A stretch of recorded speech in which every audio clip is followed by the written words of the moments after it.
Roll call. Mr. Newman? Here. Ms. Powell? Here. Mr. Dennis? Here. Ms. Tuggle? Here. Ms. Nazat? Here. Mr. Paskalakis? Here. Zeno M. Paskalakis? Here. Mr. Mayor? Okay, do I got approval for, or are there any discussions on the approval of the minutes? I make a motion we approve. Second. All those in favor signify by saying aye. Aye. Aye. All those opposed? Motion passed. Now we go to staff reports. We have the ComStat reports from police in your packet. We also have the code enforcement report in your packet. I did note that we have one of our police representatives here. He had to step out. He may be coming in a little later. So we can find out if he's going to be in just a minute. If you want to just take a pause and maybe suggest could introduce. We do have a new board member amongst you tonight. Yes, and his name is Dino Paspalakis.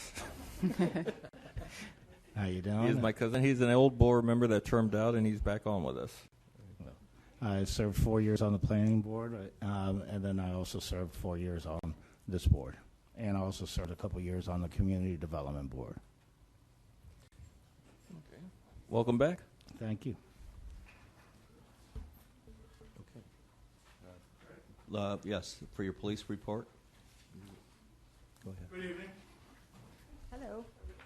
Captain Lee sends his regrets that he couldn't be here. I'm Lieutenant Churko. New to District 2, but as of right now, ComStat, the stats for the period were down 9% crime-wide in District 2. Most likely going to be 10%. The rough numbers are 9% right now, but everything will be finalized at the end of the week. And we'll have more numbers for you then.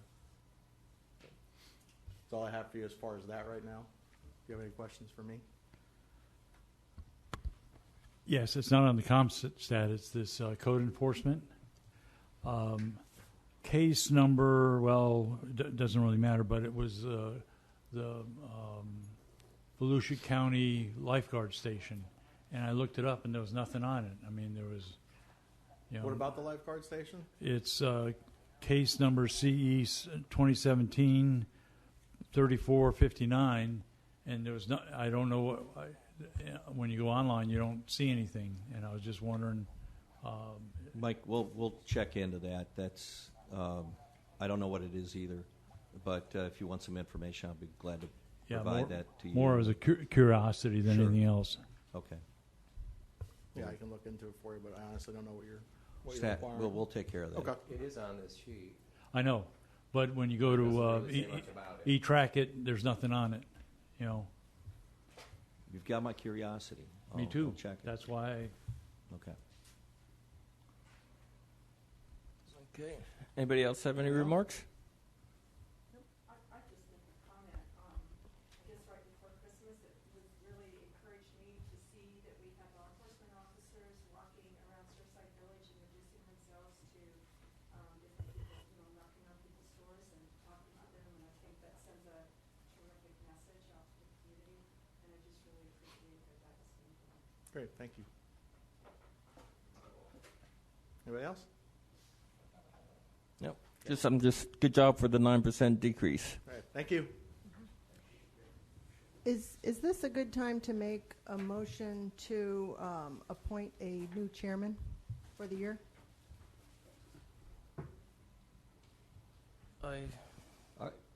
Could I just say that we don't have the current chairman here, and we didn't usually we schedule this on the agendas, and we thought that since we're just getting new people here, if it was okay with the board, we would just wait to schedule that for the next month. But Can you promise there'll be a meeting in February? I can't promise, but I certainly, because we have canceled them. How about a pinky Can we promise? poll the That would board and suffice. see if maybe Yeah. we can poll the board and see who feels like we should wait and who might want to Yeah. not wait? I'd like to do it today. Okay. That's Chair. Anybody else has any comments on that? When you say do it today, you don't mean elect one. You mean like I would like to nominate Mike Dennis to be our new chairman for the upcoming year. Yeah, I don't know how I feel about if the current one isn't here. That feels a little weird to me. But I'm new to all this. That's just my 2 cents. Yeah, it's not an item on the agenda, and if he was the if he was the chairman, it would only be fair to give him the opportunity to whether somebody wanted to nominate him or not. It would only be fair for him to be here. I mean, what happened? His mother passed away. Yes, and he can't serve again. Okay. Right. It has to be someone else. Oh, well, there you go. So, Didn't he term out? No, he Oh. has one more year. Okay. but he can't serve again as chair. Right. So I didn't realize it would come up as an agenda item. When I didn't see it on this month's agenda, I thought maybe it was something one of us needed to bring up. You certainly can, and nothing So- prevents Can you make a that motion I'm to aware add of. it to the agenda? Yeah, I'd like to make a motion to add it to the agenda, but if we don't have a meeting for 3 months, I guess it doesn't matter then. If we put something like that on the agenda, won't there automatically be business, which would mean we need to have a meeting? Uh-huh. Darn, darn. I'm talking about I just love having our meetings. That's Oh, to add it to tonight's agenda. Well, that's kind of what I was asking. Can we I didn't do know that? how to phrase it, but, yeah, I mean, and it may, They add things to commission agendas last minute all the time. Wouldn't take effect until the next term, obviously, so it wouldn't be effective until your next meeting within the new term. I don't know if that's your next meeting or the following. Is this our new term, or is this last year's term? Is this the first meeting of this term? This is the first meeting of the calendar year Is what we of the use? new term, so that's why I was feeling like. So I would like to make a motion, we add to our agenda tonight an election of chair. And if that doesn't pass, then we'll move on. Anybody second? I don't think I can or should. But when you look at the land development code, redevelopment boards, we can call a meeting anytime we want. So we could call a February meeting and have it then, just as a point of order, if you will. And you could do it at the beginning of your next meeting as well. Well, I'll amend my motion to have elections at the next meeting, and if it needs to, does it need to be a separate motion to have a meeting in February? But you're really just asking that it be considered at the next meeting? Yes. In February. You don't need a motion for that. Reed can just put it on your agenda. Yeah. Okay. For the record, So- we will have a February meeting. Okay, thank you. It will not be canceled because that's the board's wish. Thank you. Second. We're good on that. You don't need a vote. Yeah, we don't need a vote. Yeah. The next, Everybody happy? Thank you for guiding us through that process. I appreciate it. Big trouble. All right, thanks. Okay, on to the plan development, Jimmy John's, DEV 2017-110. Looks like we need to, Jimmy John's wants us to see if we can have a Jimmy John's. Okay, yes, and you know what, I did grab the little clicker thing, so I should probably do that. Okay, thank you. This is a request to take 3 parcels. Hopefully you've all gone through the packet. I try to provide some maps to show you exactly where this is located. And it would be a Jimmy John's. If you're familiar, just down the block here, we have a Jimmy John's. And it's on a pretty tight space and has a drive-through. Something not exact, but similar in some of the size area is what's proposed here. It's similar in that it's a drive-through that would exit onto a major road with a divided median, and that Ridgewood, US 1, and A1A Atlantic are similar in that way, and they have a lot of traffic on either road. So that's some of the similarities. Just to give an example, if you've ever been through there and been through the drive-through, at least for me, as somebody who occasionally goes over there from City Hall and gets in that drive-through, I get to see a lot of what's happening in that situation.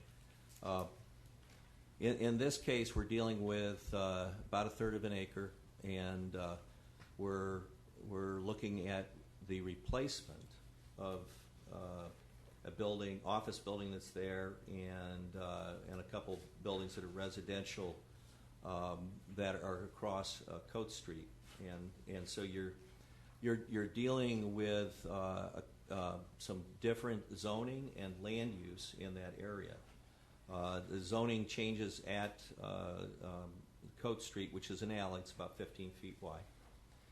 And what's happening is on the side, let's see if I can get a map that shows me better. Yeah, there's an aerial there, and this shows you that the site is in the red there. That's the commercial land use, and in the purple area, that area is a residential professional, so or office professional, I think they term it in the land use. So you're looking at some issues that come up right away. One is that you can't set a parking lot on the west side of Coate Street. That cannot be established as proposed without changing the comprehensive plan. The applicant has submitted an application for that, but that application is reviewed only by the Planning Board and the City Commission. This board does not review it. That's part of the Land Development Code process. So I just want to give you some background on it, though. It would be required to change that to the commercial mixed use. That's, in other words, that red area that the Jimmy John's will be built on, the principal structure and the drive-through. That area would also, that land use would show up on that west side if they go through the comp plan. So if that doesn't happen, then we obviously are going to have a problem with going through with the rezoning under the current proposal. So the expectation is that these will go hand in hand, and this case will come back to the Planning Board later this month based on your recommendation for the zoning, and they'll see both cases together at the Planning Board. What is the current zoning, what is the parking requirements for that? On the current zoning, what is the parking requirements? On the current zoning, that doesn't change. The parking requirements are the same. It's based on a use. So with a restaurant, you have one parking space per 50 square feet of customer space. Okay. So when we look at the zoning itself, it reflects the same as the land use. It's commercial, and it's that residential professional. So what needs to be addressed here is whether or not, we'll go back to that, the parking lot area that's to the west on the left of this map, and where they intend to place that, and that would remove those two residential buildings that are there currently. That would really be something that's going to encroach into the neighborhood, and that was a concern of staff that how would this work, and the site plan had to address that. The plan development agreement will have to address the kind of buffering that would be required in a residential area. So that's what the applicant has provided you in the site plan. That is probably the major issue, and it's not a principal parking lot. It's considered accessory to the principal use of the restaurant. I have a question. Yeah. So the business that's on the corner, the timeshare business, Yes. are they required to have parking? Because right now they use the parking behind the building that's going to be used for the drive-through. Well, that property all doesn't belong to the timeshare business. It's an L-shaped lot that already exists for the building that's going to be knocked down as a part of this project. Yeah, right now, but behind Right. those, I mean, Yeah, you can see- I walked off Sure, the let's- whole- I walked off all the property. I walked Yeah. behind it and around. Right. And they're using all that back area for parking right now. So what happens to the people that are parking there now where it's going to be driveways? Well, if they're using, if that, somebody next to them is using that parking, Oh, sorry. if let's see if I can get ahead. I've of never this seen that lot full, space. though. Huh? I've never seen that lot full, that timeshare place. Today I had like 5 cars. Did it have 5? Yeah. I was there at a different time. Let me get to a photograph that shows the back of that building right there. There it is. And so you can see on the left of this left side of the screen that's the timeshare building, and the building that's would be demolished as a part of this project is in the center. And Is the building on the corner owned by the same property owner? Is it a different property owner? it's a different property owner that has the timeshare at the timeshare corner. owner. It's a Okay. smaller lot. All right. Is this a good time to ask a few more questions? Um, Or did you want to finish your? If I could, please, is that all right? Yeah. Okay.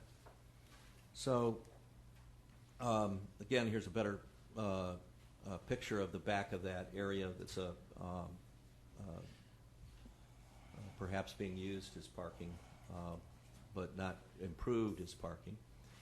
This is the building that would be torn down. It's residential, and you can see there's 2 buildings. One is further in the back. It is looks like part of a garage, but it was actually originally 2 residential structures.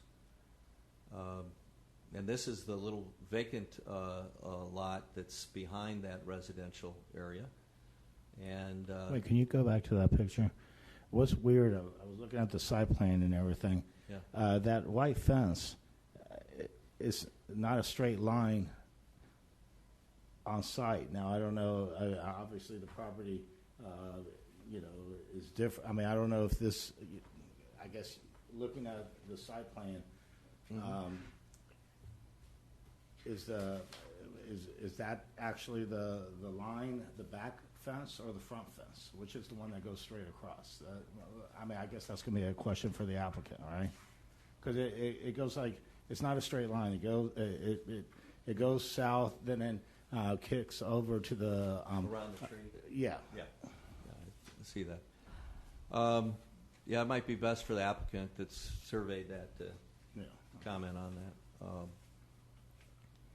Again, we tried to outline for you those properties from that site plan and do a little graphic work there just to give you a sense of the site plan with the landscaping as proposed. And they do have the one-way traffic coming off of Butler for the drive-through with a pass-through. And they've had to shrink that building a little bit to get that all accomplished. But they do have the outdoor seating that is in the front on A1A. And looks like we have 2 tables out there. We'll be on a patio under cover. And provide, I think, a little bit more activity and life to the street. So that is really a benefit in terms of the change here. And then again, there's a parking lot that only faces in 2 directions, back towards the east, and then some parking that would face towards the apartment building that is to the south. And there's a few parking spaces located in that section. The building itself, the architecture, the style is called Jimmy John's style, because that's all I could come up with. But it's typical of a drive-through setup, and they do have the metal roof, and they do provide some of the stone material out there along the side, give it a little bit of a uplift from just a stucco look. And same really the same sign, I think, that's out on Ridgewood with the downtown Jimmy John's is what you're looking at there as a monument sign. And another sign is proposed on the edge of the wall. I'm guessing that the building itself is turned around. We might not have, if we look at that, if that's the side of the building, I'm thinking that would be facing not the drive-through side, but maybe that's the way it's intended. It looks like the drive-through on the left, Yeah, on the edge of that. yeah. So, So you're looking at the front here, on No, it's A1A? facing the north. Facing A1A? yeah, Or well, I'll like let the this? applicant kind of clarify that for us on that sign. So one of the issues is the stacking there because of how tight this parking lot is. There has to be some waivers. That's one. And because of some of the requirements in the reduction of that 20-foot requirement, we also have the parking spaces that were required, and they're trying to get as many parking spaces in there as possible. So there's some good trade-off there, I think, the way they put this together. The redevelopment standards, the standards are regarding the setback on A1A. There's 10 foot technically. The building's back far enough, but the seating area itself with the canopy over is encroaching into that area. So that's noted as a waiver or modification. And then of course you don't have a drive-through service allowed in the RDB5 district, so that has to be listed as a waiver as well. These are just some other things to think about. The comp plan change we've already talked about. The similarities to the downtown Jimmy John's, we've already talked about that. In the infrastructure improvements we did not talk about.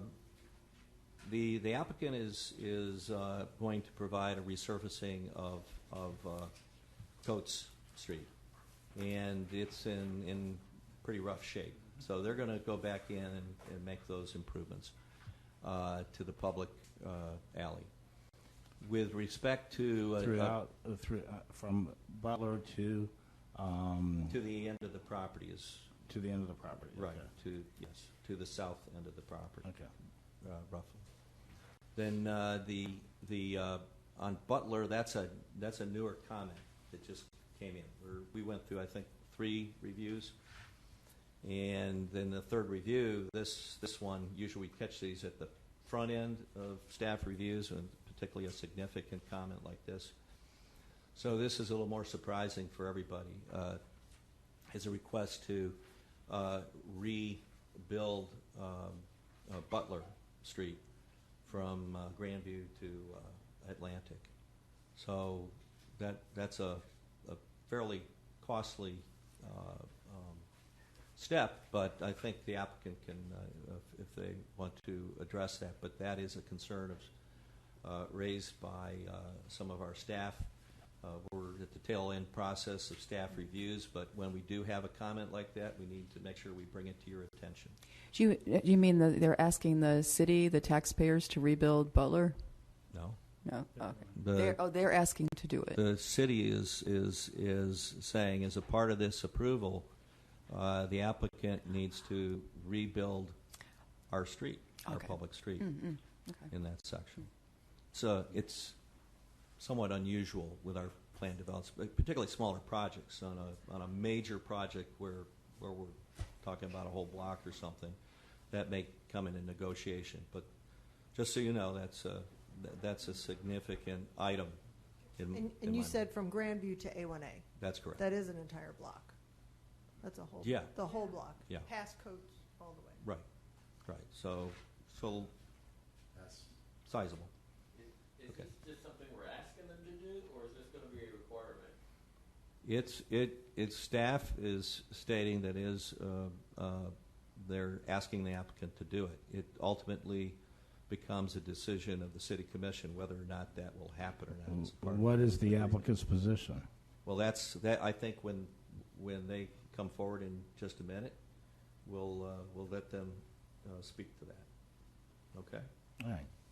That is based on the expected increase in traffic, That is based on that or just on the fact increase that in traffic, and there'll be traffic coming from certainly A1A. That's the intent, and there could be more traffic from Grandview. I can't say we've had an exchange of conversations with staff because this is a rather new comment, and so at the first of the year Well, we I guess haven't- my next question is: had there been a traffic study? There is Has the been applicant can speak to the traffic study, and there's some of that that's part of the comprehensive plan requirement that they are addressing right now in terms of traffic. So there is data. Okay, thank you. You're welcome. The Land Development Code amendment is going to take a while, isn't it? No, not. It used to be in the Okay, that's what I was the gonna older say. days, Yeah, older but days, now yeah. the process for the state is a very quick review. This small scale, Okay, so for it happens, that. what, like twice a year or something like that? not anymore. Oh, wow. No, this is you under the new governor. You've got a very fast process Okay. response from the Right. state.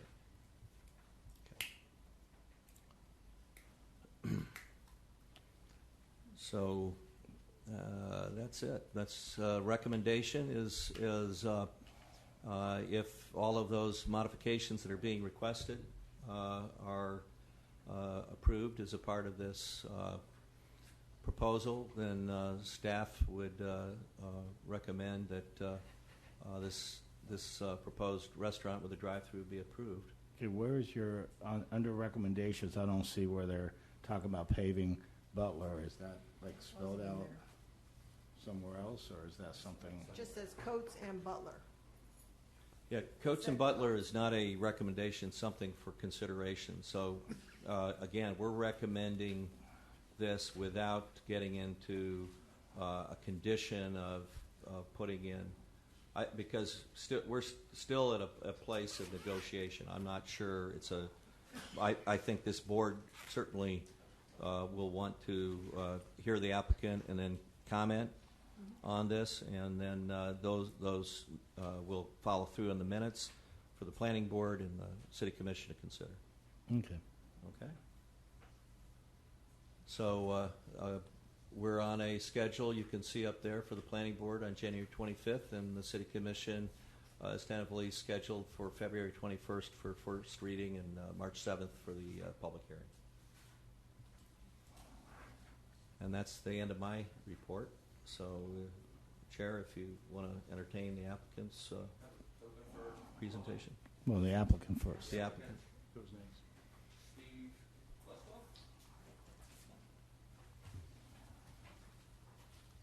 Good evening. I'm Steve Buswell with Parker Minchenberg and Associates. I'm the design engineer as well as the landscape architect. First off, wanted to thank Reed for his thorough presentation. There's a lot of moving parts with this project, and I think he did a really good job at it, kind of explaining them. One thing I think he didn't quite say was the adjacent property to the west, where it abuts the residential, we're proposing, in addition to landscaping, a 6-foot masonry wall to give the buffer adjacent to, because I know that was one of the 6 issues. foot. Right, masonry wall. So that is adjacent to, so that provides the kind of buffer, between the commercial and the residential portion. But since you're talking about that, the property owner on the south end, it was unclear on the plans because you talked about the 2 walls that are existing, but those are his walls, right? Right. The fences, we did get a survey, so there is a complete boundary survey for all 3 parcels. I believe it's 50 feet in depth. So that irregular fence line, they may have just been avoiding trees and not wanting to dig in the roots. Yeah, I'm not talking about that. I'm talking about the apartment on the south end. with the windows or whatever, your parking lot going right up to it. The plan shows a couple of walls. Are those the walls that are existing right now? Those are existing. yes. Okay, all right.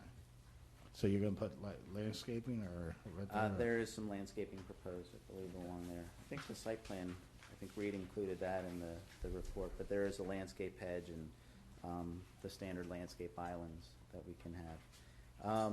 And then the other kind of thing I wanted to clarify, we do provide the stacking for the drive-through.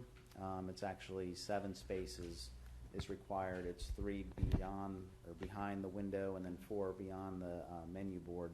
The stacking that Reed's referring to is somewhat new to I've seen this come up more recently with the LDC comment, is the actual distance from a parking space to where the right-of-way is. For instance, if you look at our site plan on, it's in the staff, page 3 of the staff report. Basically, you're looking at taking the right-of-way line, offsetting 25 feet, and then you can have a parking space. So it's not necessarily stacking from vehicles in the drive-through, pushing out into Butler.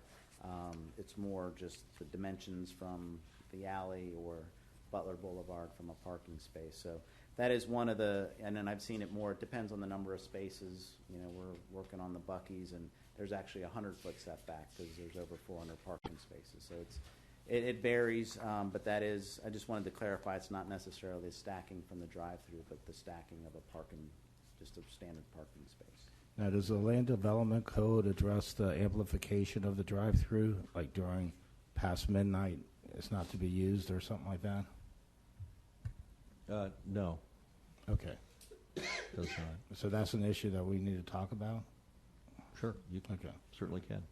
Okay. I mean, is it Jimmy John's? I doubt it's a 24-hour restaurant, but I don't know, you know. I'll let the owner Brent's here also, so I'm sure he'd like to speak up. Okay. And then lastly, just to answer the question about a traffic study, we fall below the threshold for the LDC to require a formal traffic study. You know, we're less than 1,500 square feet of actual building. So that comment that Reed referred to, it wasn't written as mill and resurface Butler, it was reconstruct. So again, that's kind of a new comment to us within, you know, the last week really of kind of reviewing. So I haven't quite digested on the basis of what staff felt warranted, you know, basically if it's, I just don't know quite yet. But obviously that's a substantial, you know, cost to reconstruct, like you did say, a whole block. I mean, it's nearly 400 feet. So if it's curb and gutter, if it's, you know, sidewalk, it's just that one's a little open-ended to us right now. Can I ask? Yeah. But you did agree, or you've tentatively agreed that you would be willing to do the section of codes that's Yes. between the two properties. Right. Basically, what, you know, and like pretty much anything around the perimeter of the project, improving the crosswalks, providing ADA accessibility, making sure, because the crosswalks actually in Butler, where we're proposing the driveway connections as well as coats, to do standard, you know, FDOT striping, make sure the cross slopes are correct, and you know, make That sure. was my next question, because I see Right. the handicap parking, Mhm. and you're going to be crossing the alley. If there was So going to be there's- something there to They'll access the sidewalk along Butler, and it'll have all the correct ADA slopes and so forth. But that's something that you know, we agreed to from a standpoint of, okay, Coates is in bad shape, so we'll mill and resurface and make sure that, you know, because right now it actually kind of migrates on the private property, so we're going to adjust Coates the limits of, so it's fully within that 15-foot alley, I guess you would. And then refer to. I had a question. I mean, just looking at the property, how far back is the restaurant going to set from where the existing building is right now? Because my issue with people pulling out of that drive-through is their line of sight coming out to make the turn. Right. Right now, there is currently kind of an unimproved point of egress. We'll be required to go through DOT permitting for a driveway connection permit. At that point, they'll put us through all the site triangles and so forth. So we'll look at it depends on the speed of the road, and you'll have to draw basically the limits of view. But yes, we'll be required to go through to make sure that that meets DOT standards. So this building sets back quite a bit more than the existing buildings. The existing right up on the one's right- sidewalk, and the awning right is up on actually the front. over the right-of-way. We're 10 feet beyond, and usually when you start talking site triangles, a stop bar is 4 feet behind Okay. the crosswalk, and then basically you take where the driver is and you shoot a line of sight 200-something feet into the oncoming lane, and if there's anything, trees, et cetera, in that line of sight, then you have to adjust. So that's kind of how they do it. But yes, this building set's further back. So basically, this improves the safety of this particular It does. egress. Okay, Let me thank ask you something, because it talks about how the improvements shall include the milling the asphalt and providing a 1-inch overlay up to your property line. Your property line is like half of Coast Street. I mean, that doesn't look. What the city's asking for Butler Avenue is a much more substantial cost than doing all of Coast Street. Is that something that you're? I know the applicant's going to come and speak, but do you see what I'm trying to say? Is that because here you're going to add a 1-inch overlay, and then it's going to go from being nice to crap right immediately. Yeah, it's and again, not knowing exactly what the basis of the comment was. I mean, why stop at Grandview? Why not continue, to the west? At some point, it kind of, I didn't quite understand the basis of the comment, and then also the extent of it. It wasn't asked to just mill and resurface. It was reconstruct. So, that's really open-ended from a standpoint of, a lot of parameters in there. So we're going to try to determine exactly what the limits are, and what justifies that comment. Okay. Because that is substantial. I mean, if you're reconstructing, rebuilding a road to city standards, that could be $100,000. Yeah, versus throwing a 1-inch overlay. If I were you, I would want to just complete Coast Street just to make the whole street look nice. But that's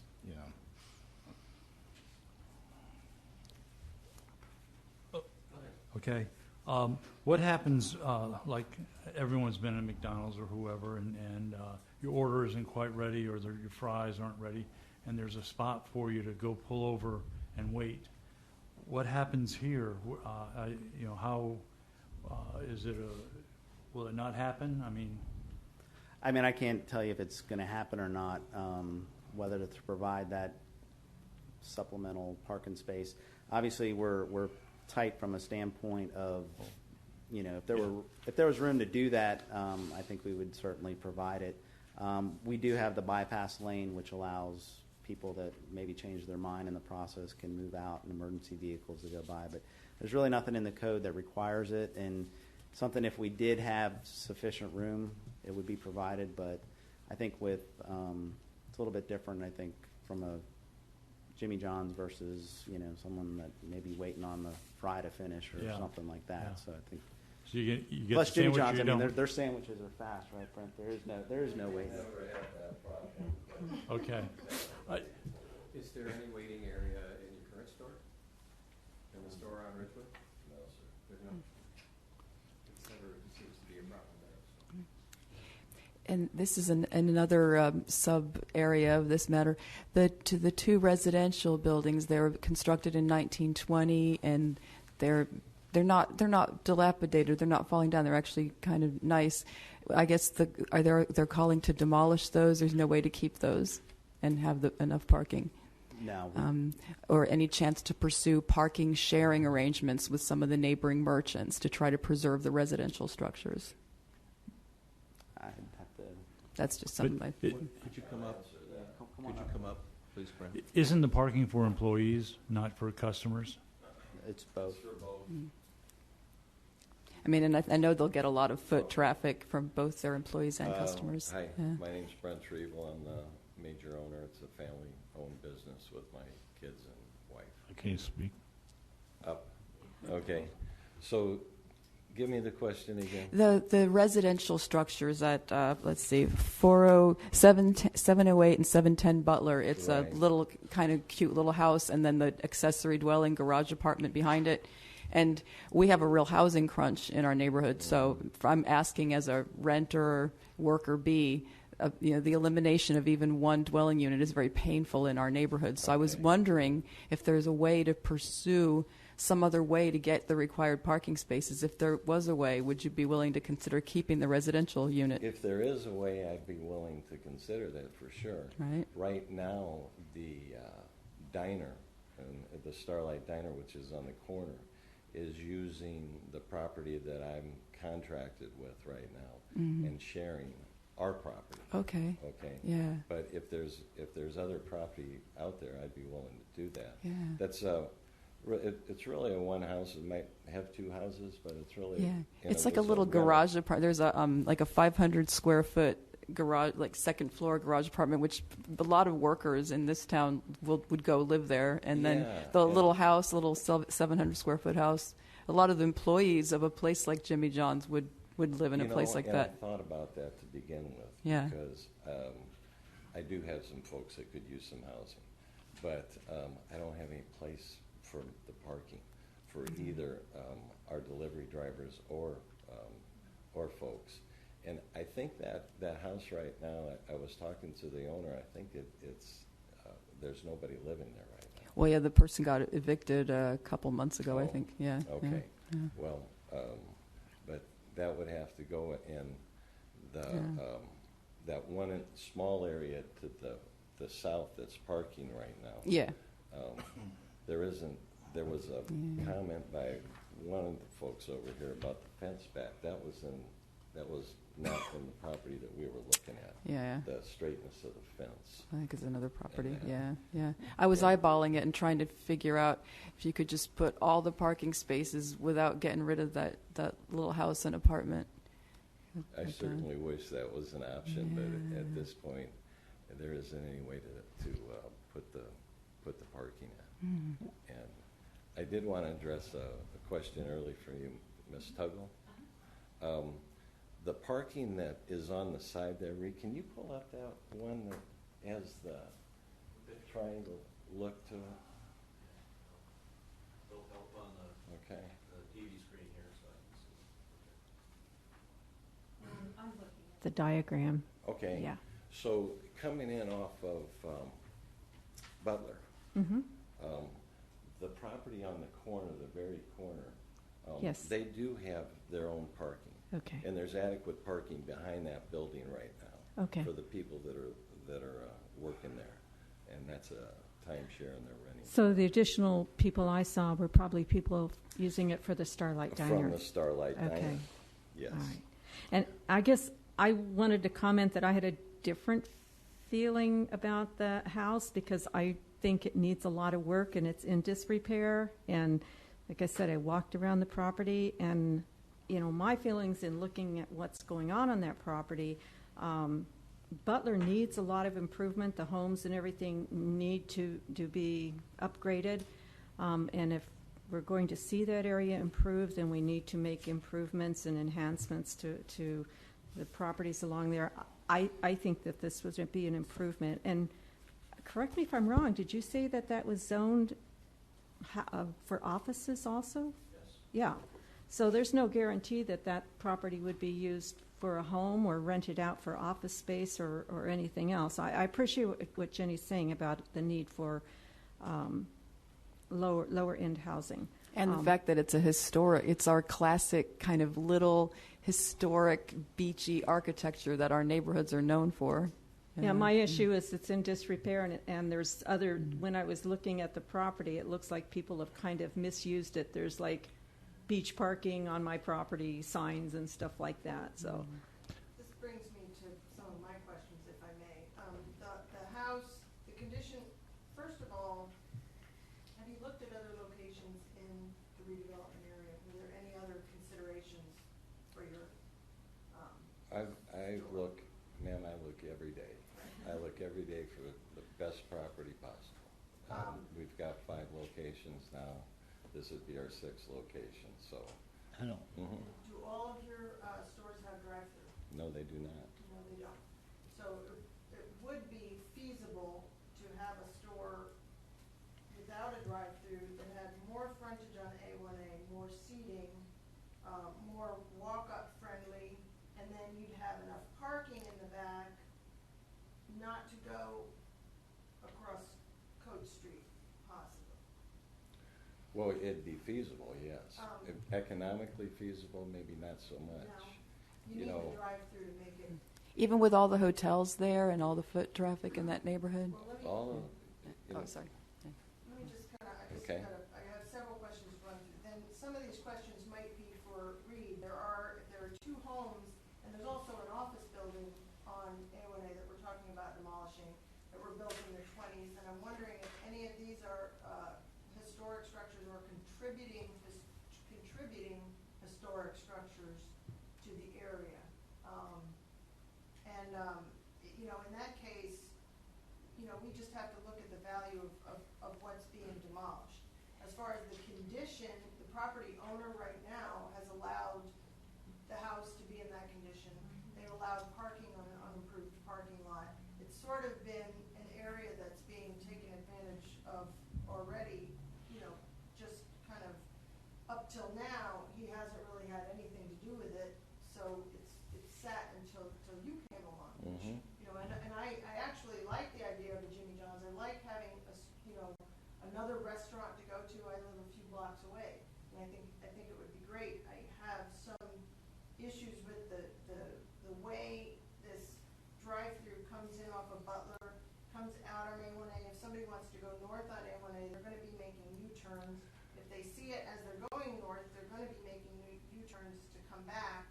And I think this may be the reason we don't allow or we don't encourage drive-throughs in the redevelopment area. So if, we choose to allow this one property to have a drive-through, would it not be fair to say we are now going to allow drive-throughs in the redevelopment area? Otherwise, we have to have some criteria where, okay, in this case, a drive-through will work, but the guy that wants one on East ISB will not work. And why? In order to be fair to everyone, because I do know a location on ISB that would probably be perfect for a drive-through, and the owner has been told that he's not allowed to put a drive-through on East ISB. So, Well, right now, ma'am, we're not allowed to put a drive-through through, just like the owner that you were talking about, okay? And that's why I think one of the reasons why we're here. Yeah, Amy, a few years ago, I was on this board, and the actual drive-throughs were allowed at one point in this redevelopment district. When the consultants came and did the latest consultant plans that they did, they wanted to make it more pedestrian friendly, and they wanted to remove drive-throughs, which I said back then was a mistake. We're probably the only city on the east coast of Florida that has an A1A that prohibits drive-throughs. Then you've seen, since that's happened, you've seen Starbucks ask for a waiver. You've seen everybody who had, get grandfathered in, and others. And this is the first time that you actually have a restaurant drive-through being proposed. Personally, I guess they have to go through the PD type of avenue in order to get it. But personally, I think that we need to revisit drive-throughs in the future. I'm not saying that we shouldn't do something for them now, but I do think that drive-through should be addressed at a future meeting of ours, because I think the consultants don't live here. They don't know what's best for us. But there should be some things that are part of drive-throughs that haven't been addressed by the city. When you're talking about neighborhoods, amplification is, and the applicant's right here, what time do you plan on closing? 10 o'clock. Okay, so if we pass something that dealt with amplification, because once we pass it, it's done, okay? And in the future, if, let's say, Dunkin' Donuts came to you and said, hey, I'd like to buy your place from you, and you sold it to Dunkin' Donuts. We're Right. stuck with whatever we pass for you to Dunkin' Donuts in the future, which means that we could have amplification 24 hours. And I've been through this where I was up in Ormond with my. So place. what I'm trying to say is that when we pass this, we got to think not just Jimmy I John's. We got to understand. think of what else could be there. You know, You see what I'm saying? Exactly. And Yes. so we should revisit that issue, and that's kind of why I was asking. It's not, we don't want to have to piecemeal these. No, I do agree with you. We need to revisit it, but this applicant wants to move, so we should do something for him and then revisit the larger scale in the future. you know, and if I could just take exception with your comment about the turnarounds, ma'am.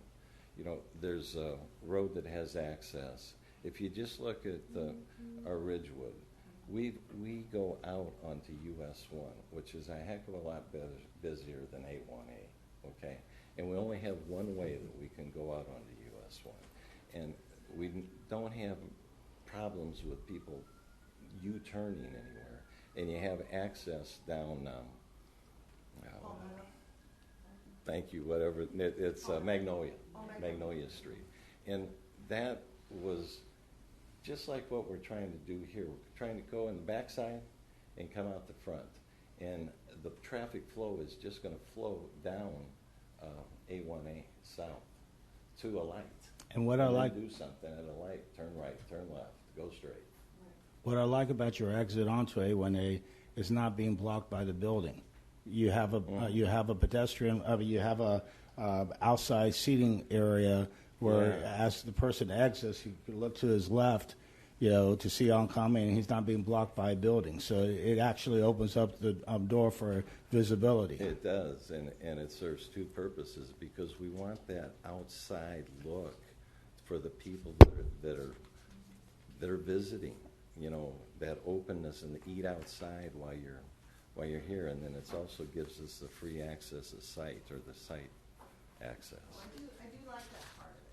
I like it. I see the seating out front. So this PD would belong to the property. So is this one of those where the applicant is the owner of the property, or I'm a little confused about why the owner of the property isn't making the application.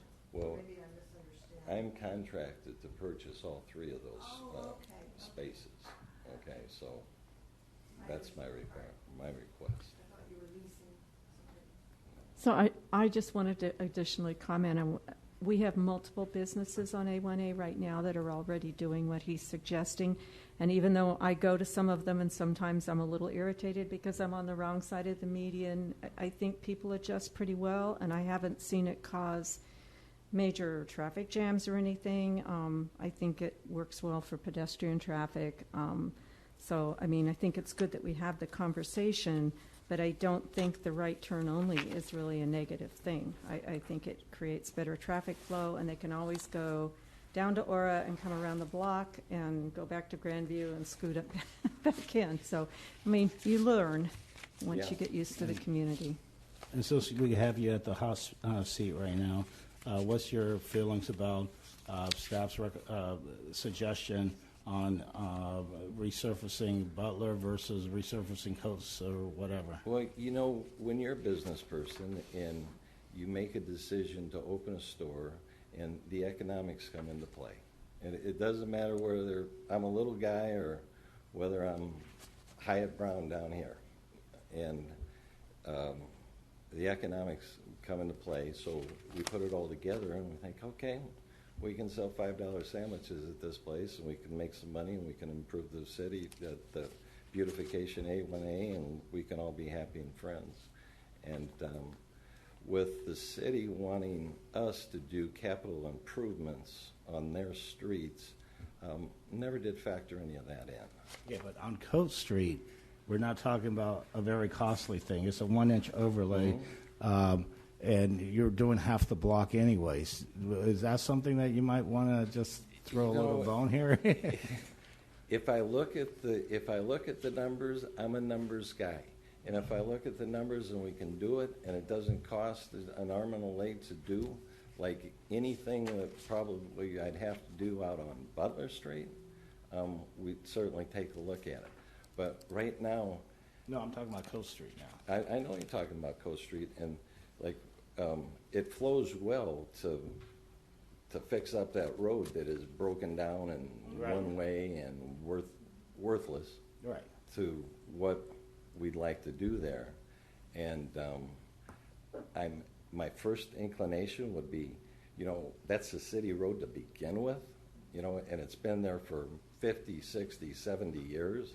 And why wasn't it in a capital improvement of some time at some point, in some place? But if that's what it takes to get to get what we need to actually make this project feasible, we'll take it into consideration and look at it. If it's another $10,000, okay. If it's $100,000, I don't have that. Yeah, I understand. Well, to be honest with you, I completely agree with your point there, and I see why you would want coats to look nice, because you want it to be kind of cohesive between your parking lot, and your drive-through. Sure. And so it's very generous of you to pave a city street. Mhm.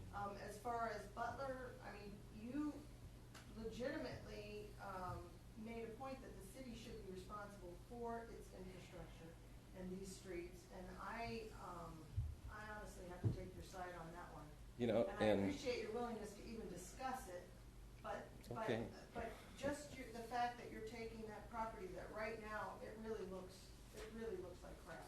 And you're gonna purchase it and you're gonna fix it for us, when the current owner should have paved that parking lot and kept those properties in better shape. Yeah. So we appreciate that. Thank you. And the other thing, the comment was that we might consider doing Butler because of the traffic issue that would amount from that.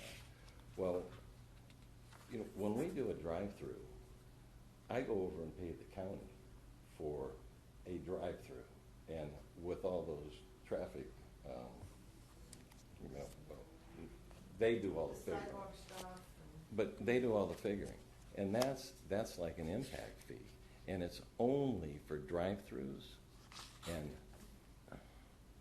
my drive-through up on Ormond cost $32,000.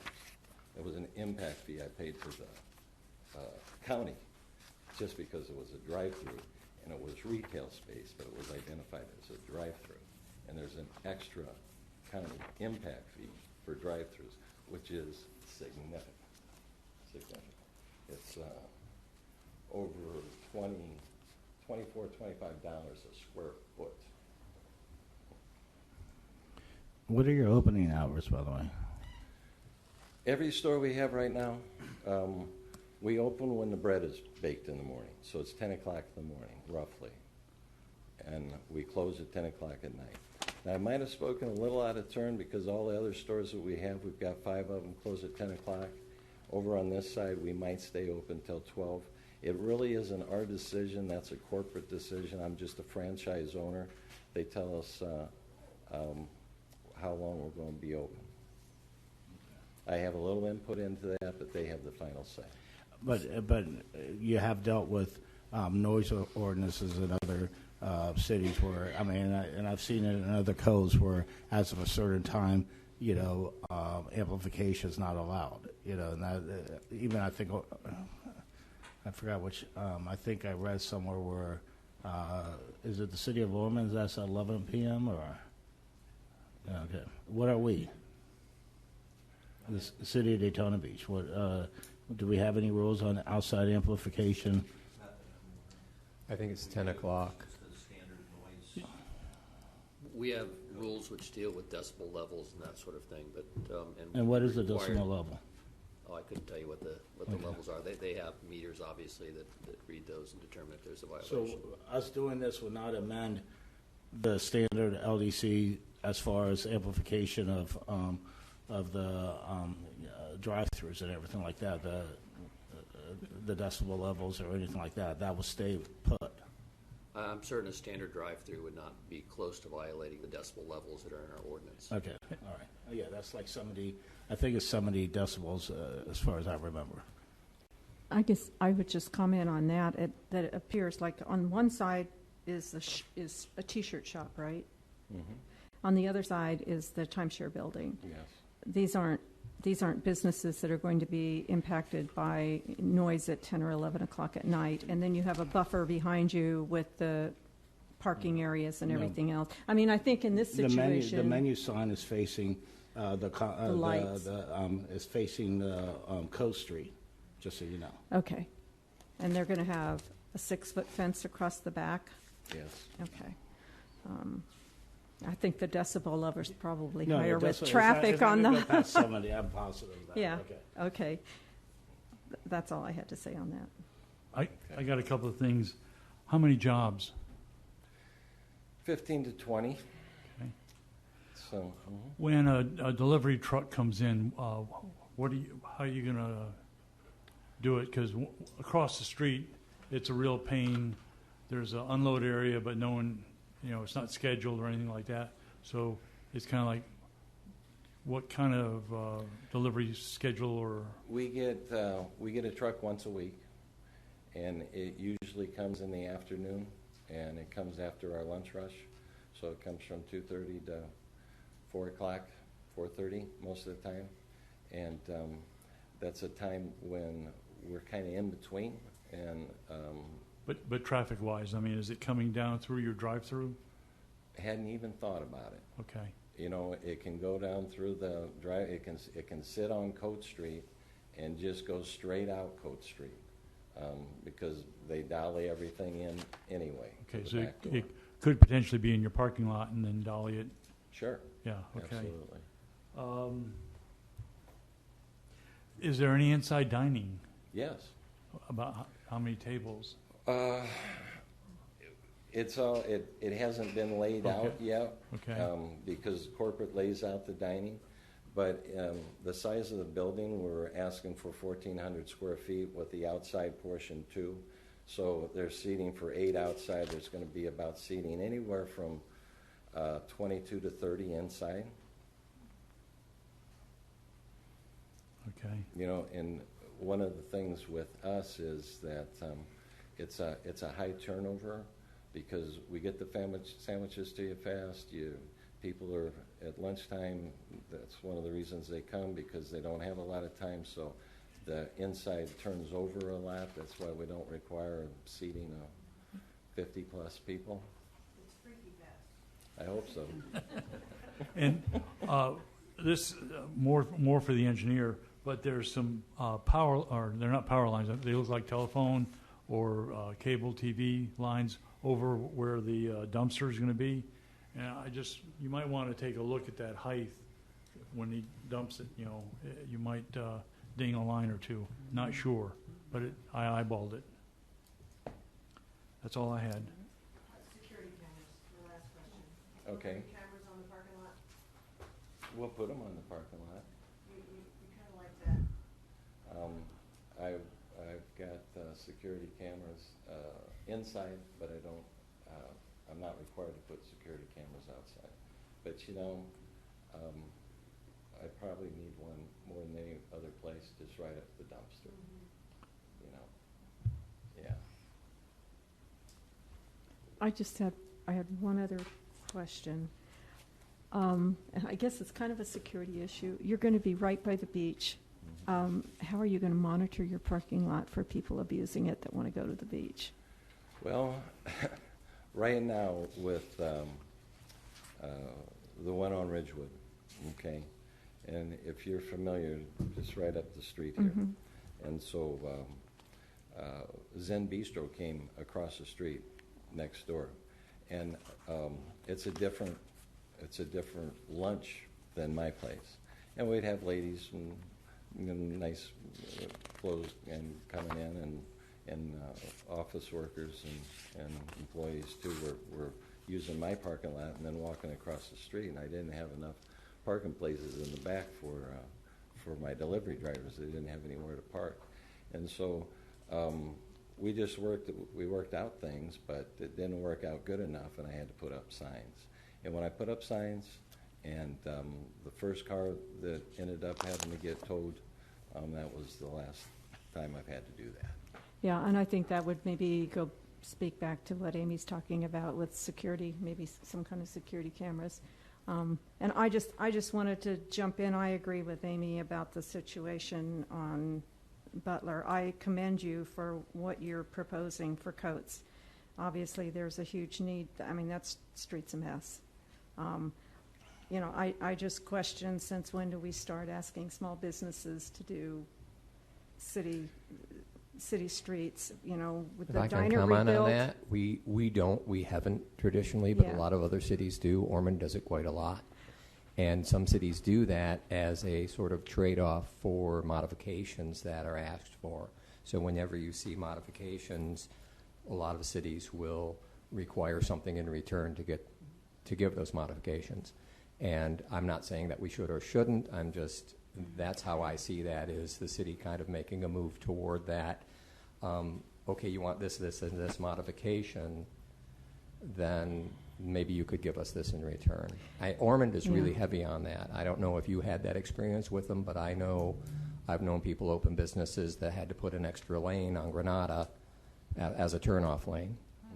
So, and they had to do it at their expense. So, you know, Ormond has had streets paved and things like that as a result of allowing development that asks for modifications. So I think that's where that comes from, just so you understand that. And No, I'm not I really do. against doing that. I don't know that it's appropriate to do it to a smaller, you know, on a small scale project like that. That's kind of what I'm. If they were a that's big kind of how I'm hotel, looking at it. You know, yeah. maybe so.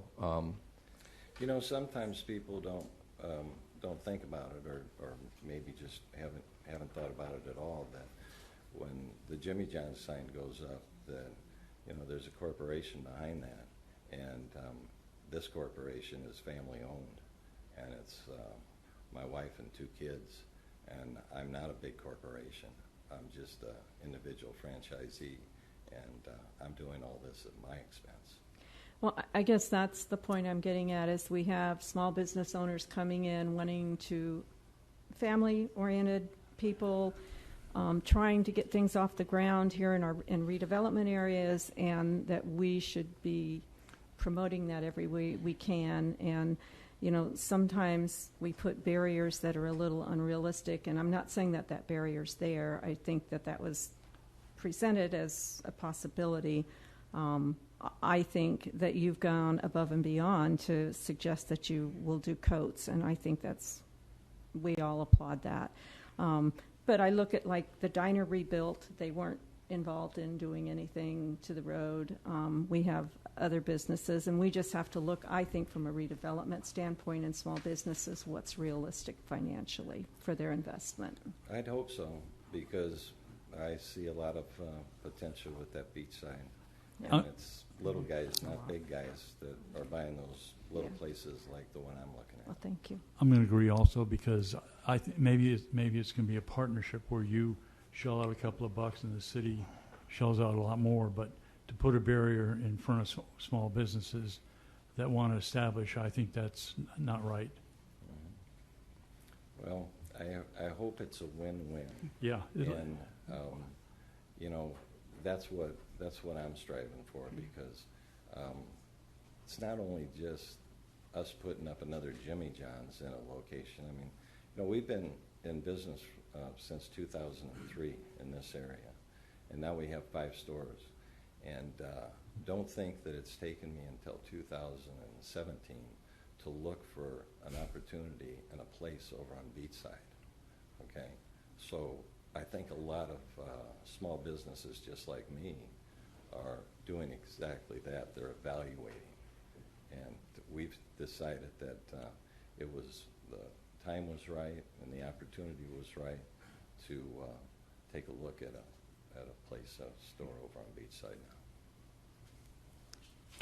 now. Yeah, I actually want to commend the modifications. I think that the reduced setback and the seating that's going to be encroach a little more, I think that's actually desirable from the standpoint of urban liveliness. And I think a lot of other cities are finding out that modern setback requirements and parking requirements end up undermining urban vitality, and they're coming back around to this more tight model. And so it's very appealing, actually. Thank you. I think you're going to get a lot of pedestrians. I hope so. Does anybody have any more questions for Brent? Okay, we have another speaker. Brent, thank you very much. Sandy, you want to come up? Are we moving to the public comment section now? Yeah. Speaking on the, Okay. Yes. on the matter. Exactly, for this item. that For is. this item. Right. Sandy Murphy, 136 Park Avenue. I want to speak in favor of the proposal that's in front of you. I attended the developer-initiated meeting for this project and had the opportunity to talk to the applicant and the engineer and have a lot of questions answered. They were very forthcoming. We had the opportunity to talk about their other businesses, and if you've seen their other businesses, the properties are very nicely maintained, even as the businesses are in that location for a longer and longer time. So I think that this is a good opportunity for us, Beachside. I am concerned that this project not go forward with a recommendation that a very small business in a contained area rebuild our infrastructure. I think that is important for this group to specify in terms of moving the PD request forward, because I don't see that we're going to get other businesses coming in if they look at that type of obstacle. The cost of that, reconstructing a street for one small business, we won't be getting any other applications. So I want to speak in favor of it, but I hope that you would amend the recommendations of the staff or direct staff, however that appropriately works, to remove consideration for reconstructing any infrastructure on Butler. Thank you.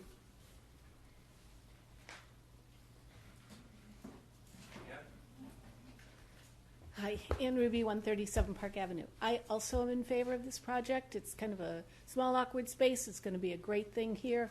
I think it's a great project. I am all for the city trying to negotiate on our behalf when someone comes in and wants changes and needs variances and things. But I don't think this is an appropriate response for the scale of this business. We didn't ask anything of Consolidated Tomoka when they wanted to do Project Longboard. We're not really asking anything of Brown and Brown when they want concessions on Beach Street. So I really find it puzzling, and I'm all for negotiating for things when people want changes and considerations and variances. But I think this is, using a sledgehammer to kill a mouse or an ant. And so I would second what Sandy has to say, that we really should, if you're going to pass this, pass it without that rebuilding of Butler Street. That seems extremely unreasonable. And it could kill the project. And then it leaves it open-ended in terms of what goes before the planning board. And to say that it's going to get voted on at the commission doesn't seem reasonable. I think they need kind of a clean sense of what the planning board is voting on, and it shouldn't be open-ended. If that's part of what's being negotiated, then you should negotiate that before you bring it even before this board. So I would urge you to, if it's possible, to take that out of the recommendation before you vote on it. Thanks. Mr. Chair, may I comment on that issue of if I could, on Butler, because the clarification is that staff, prior to the comment about Butler, was basically had satisfied all of the concerns that we had of any significance. And so I'm speaking for myself as the project manager and taking this through, we felt at that point we had a clear idea of going through with the Coates improvement only. Butler is something that's come in at the last minute, so it's not like all staff is saying do that. But when that was something and it wasn't settled, wasn't something we even have time to discuss with the applicant and negotiate, that we have to bring it to your attention. It's still out there, and your comments are out there. It's not in a PD agreement. It's not something that anyone's going to see yet. It's going to be these comments, and I'll certainly summarize it in my memo to the planning board, that of some of the concerns that I'm hearing tonight, it's sounding like there's certainly on that item of Butler a concern about the impact that's going to have. So that would be one of my comments carrying forward if this goes forward with a recommendation of the planning board. So if someone wanted to make a motion that they go ahead and approve this project but drop the Butler Avenue. Butler isn't part of it. It's not, but you could clarify. You could, but it's a certainly recommendation. say that you don't It is want the recommendation in there. How is Can we recommend that no responsibility Yeah, for it is Butler in there. Avenue? Now, I'll clarify. The So- recommendation does not include Butler in there. It's a comment, though, that has been made, and there's been no consensus or anything included in there in the PD to change that. Going forward, I think this board is helping develop that consensus. So if we passed pending staff's recommendations, staff is not recommending redoing Butler.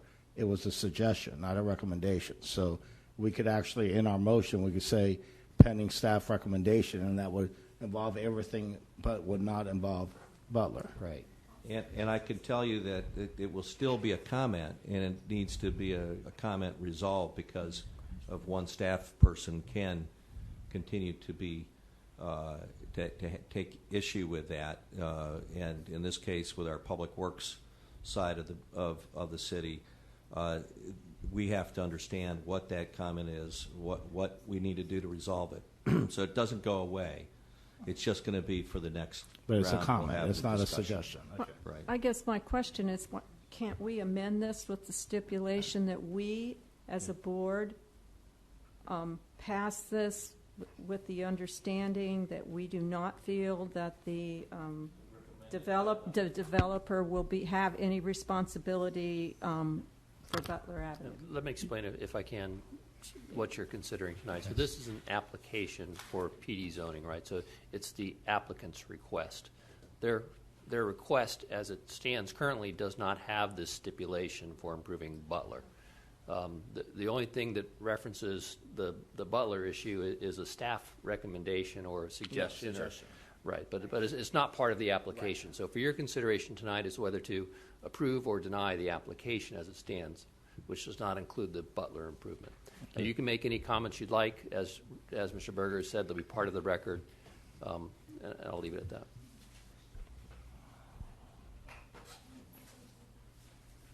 Steve Buswell again.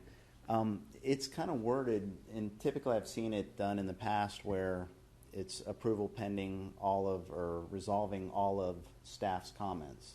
So right now it wasn't a suggestion, it was reconstruct the road.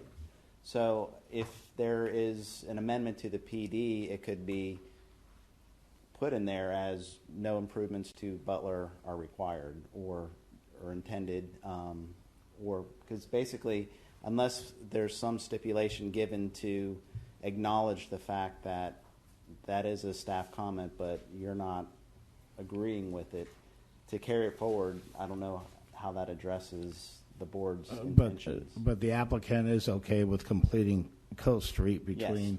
And that's written in the PD.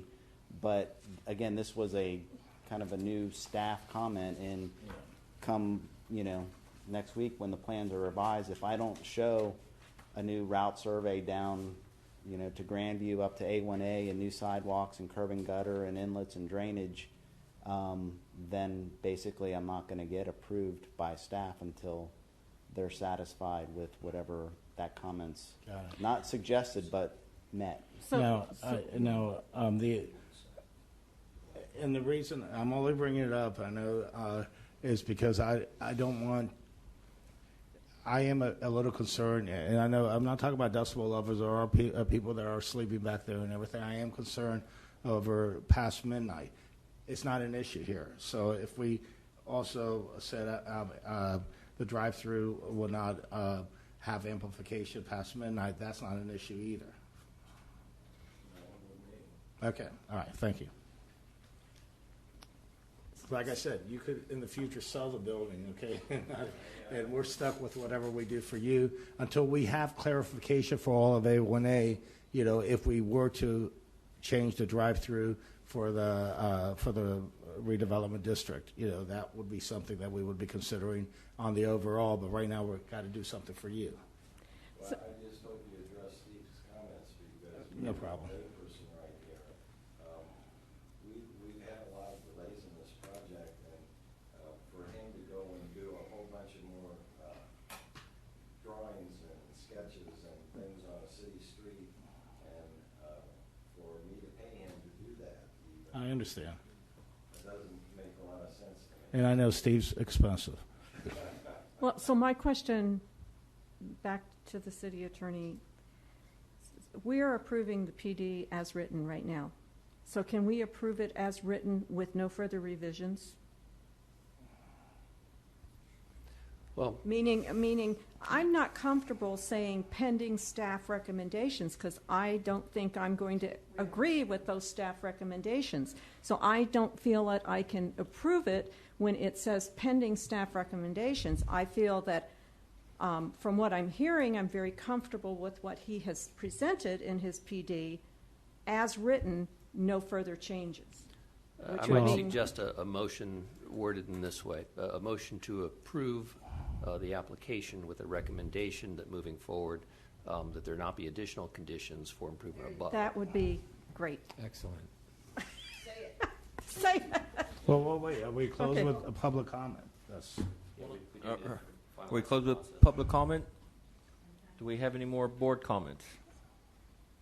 Okay, I have a motion. Is there a motion on the floor? I'm going to get tongue-tied saying this. Okay, here. Walk me through this again. So I move that we approve the rezoning to plan development, redevelopment PDRD for Jimmy John's DEV 2017-110 quasi-judicial hearing, that we approve the PD With a recommendation. with the recommendation that there be, no further modifications? No further conditions. No with further regard to conditions. Construction on Butler, something to that effect. Added by staff. Do I have a second? Does that So- cover it? Okay, wait, and I'd like to amend that. Okay, I'd like to amend that motion to include that the applicant, instead of how is it, asphalting with the providing the 1-inch overlay on Coat Street to do complete Coat Street between Butler to Aura, which he said that he would be willing to do. I didn't hear that. Okay, because that would make that street. Yeah, it's just a half a block. You know, I didn't hear that. he said that he would be willing to do it, and it would make that entire street look much nicer. And we're not asking a lot. We're asking a 1-inch asphalt overlay. So let's have the applicant up then, if we're going to go in that direction, so that it's clear on the record. It's just a That they're in 1-inch agreement. overlay. It's not that significant. Okay. So we're going to do the overlay just to the property line, and you want us to do it all the way to Coates. Yeah, which is just Okay. a half more block. I understand that, and, we'll do it, and just listen to me, though,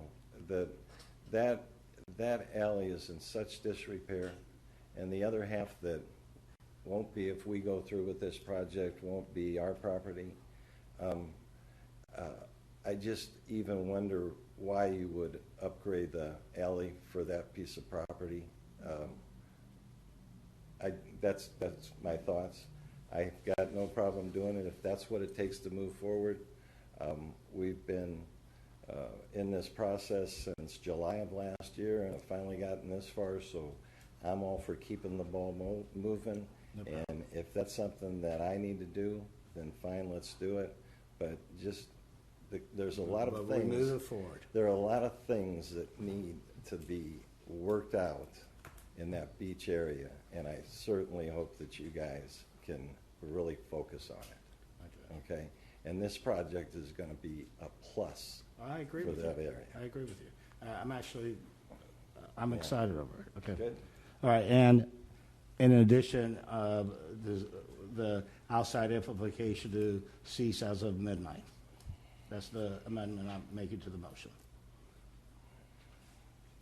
Which doesn't affect you. It affects The future. the Dunkin' Donuts. If Are you asking me that? no, I'm Oh.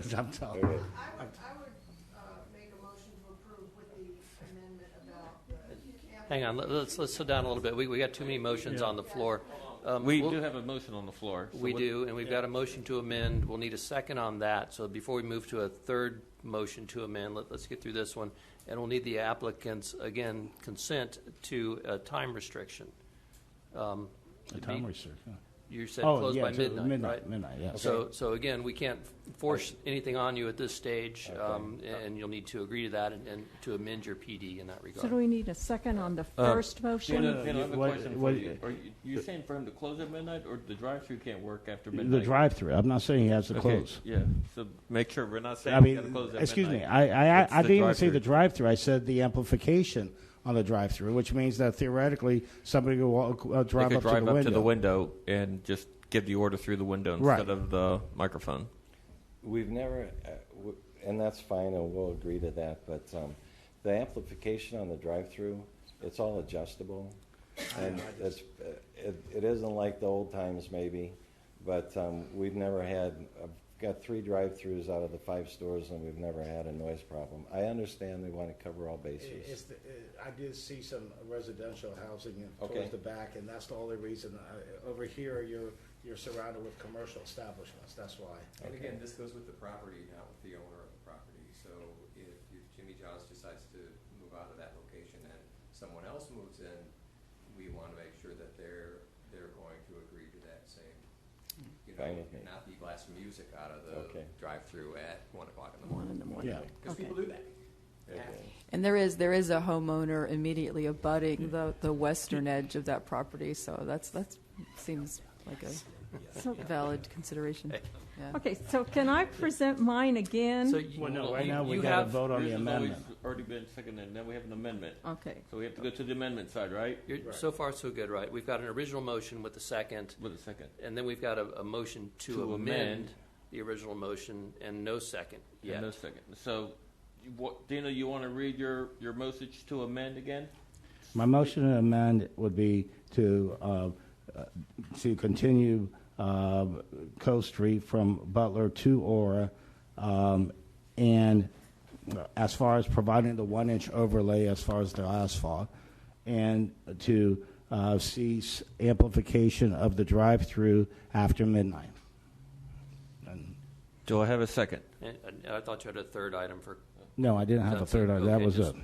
Cease amplification at midnight. Yeah, I didn't say they had to stop the drive-through. I said Okay. amplification of the drive-through. After midnight. All right, so do we have a second on that? Do I have a second? Second. Okay, so now we can have discussion on the motion to amend. Okay. Discussion on the motion to amend. Yeah. Turn off the amp. How many drive-throughs have I gone through where it's not really that loud? If you wanted to do something, I think I'd limit it to the current sound ordinance and not off completely. It's a minor point, but to put another restriction on a piece of property just makes it tougher and tougher for the next guy. And I'm trying to make it as easy as possible for the next guy and the guy after that. So it doesn't affect this one. And I really think if we just said the city sound ordinance took effect, we wouldn't have a problem. The 7-Eleven on Peninsula and ISB got cited for having amplified music outside when they didn't have a permit, and it was taken care of. I think we're worrying about a problem that puts a restriction that I don't know. I hate to All see right. restrictions. Since my motion has not been seconded yet, I will withdraw Oh, the it has been amplification. Oh, you seconded It was it. Could you withdraw your second? You can still withdraw your motion if you'd like. Well, if she withdraws her second, then I could I'll could with- I withdraw. can- He'll re-amend it, taking that off. We'll just Yeah, if you withdraw I your withdraw my second. Okay. All right. So therefore, I will change my motion strictly to adding the asphalting with a 1 inch overlay Cove Street from Butler to Aurora. Do I have a second?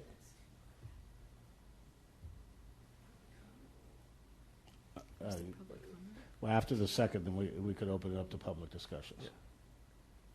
But we had a second. We made it better, and now nobody Oh, wants a second. Second. I was just trying to not to hog all the seconds. Second. Okay. Now it's public discussion. Well, is there any comment from the Any- board? any Or comments from the you can take board? public discussion first. It's up to you. I'd like to ask Mr. Pascalakis, when was the last time you drove that street? Excuse me? Did you drive that street Yes, I did. recently? You did. So you- Yeah, it doesn't look good. Okay. It looks terrible. And, Yes. And I kind of understand them wanting to pave the area behind their store, and it shows continuity with their parking lot, and I get that, and I appreciate that they're doing it to a city street. But I personally don't see why it needs to, I don't think there's any reason to go any further. I think the city may say, you know what, you're doing this part, we'll do this part, and I'd like to see them do both too. But- Amy, I understand from the cities, first of all, I disagree with the city wanting them to redo Butler Avenue. I think that's a big ask, okay? But we're talking about, they already got half of Coast Street being redone, and we're talking about a 1 inch asphalt overlay. We're not really talking something so significant. And there is a give and take. I mean, first of all, just so you know, when you look at what they're asking us to do, which it seems as though everybody's willing to do it, we're giving them drive-through. Drive-through's not allowed. We're giving them off-premise parking, which is not allowed. We're putting the parking across the street from the main physical, which is not allowed. I mean, everything that we're doing 3 biggies that are not allowed. I'm not telling you let's not do it. What I'm saying, asking a little something is not a major request here. But there's 3 things that we're doing that nobody else, in the redevelopment area has. But we're not saying no to it. Okay, we're just saying fix up the rest of the street. It's not a big deal. Well, and that alley looks bad, but which is why it needs a little something. But it's going to look that much worse when they do this part, and then it just suddenly stops there. How much money are we talking about in round numbers? He was just talking $4,000 to $5,000.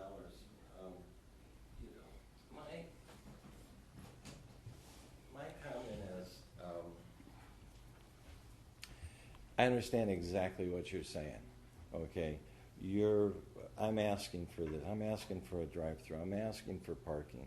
Okay, and I just hope that you guys would take into consideration that if you're going to want other small businesses like myself, because I'm definitely a small business, and if you're going to want other small businesses to invest, because nobody's been investing over there, and the buildings just get older and older. The same people own them. They've already got their money out of them. They're not going to put any more money out of them until somebody else buys them. And the people that are going to buy them are like people like me that are going to need some tweaks to actually make it feasible to put something brand new in those spaces.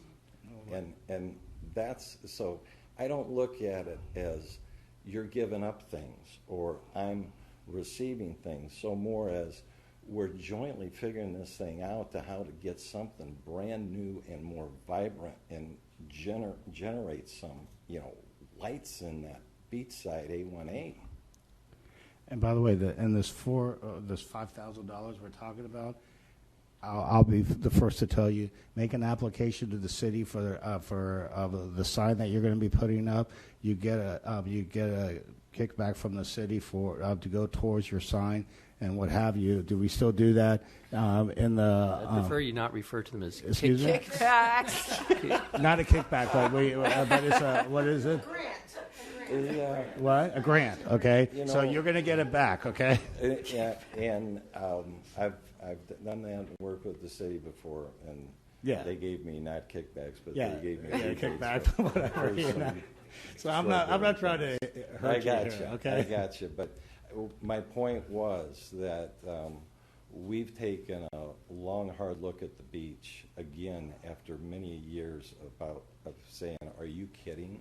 Why would we want to go over there? Why would we want to expend it's risk. It's risk.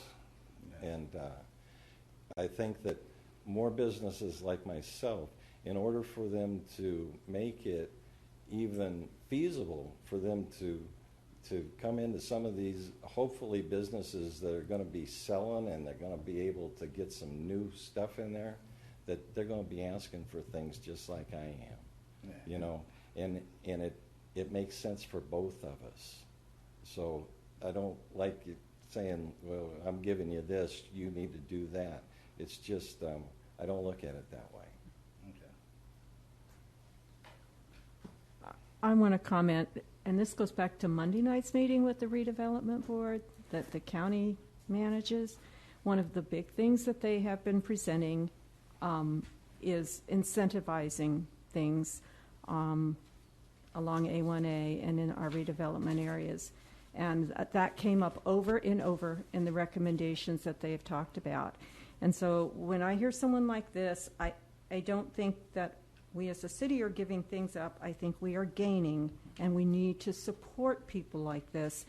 I feel like he has taken a big step forward by agreeing to do this section of the street. If we have that overwhelming desire to improve an alley, then we need to approach the other property owners who have sat on that street for years and done nothing.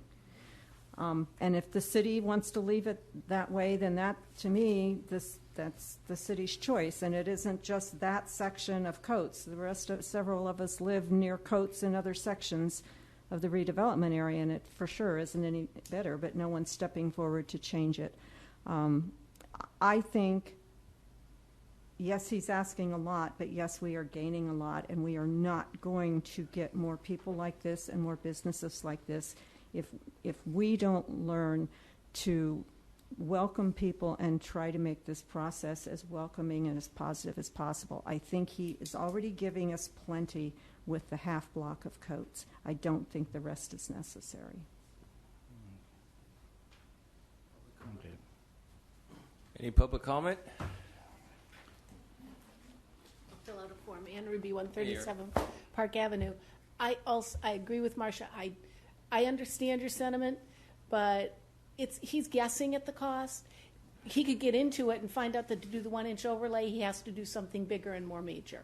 So I don't think it's a reasonable thing to ask. And I think we already, as a city, have a reputation as a place where it's very hard for a new small business to come in. And exactly like he said, nobody wants to do that on the beachside. And it's a great addition to our beachside. And we should not be making this more difficult. We should be saying, thank you very much.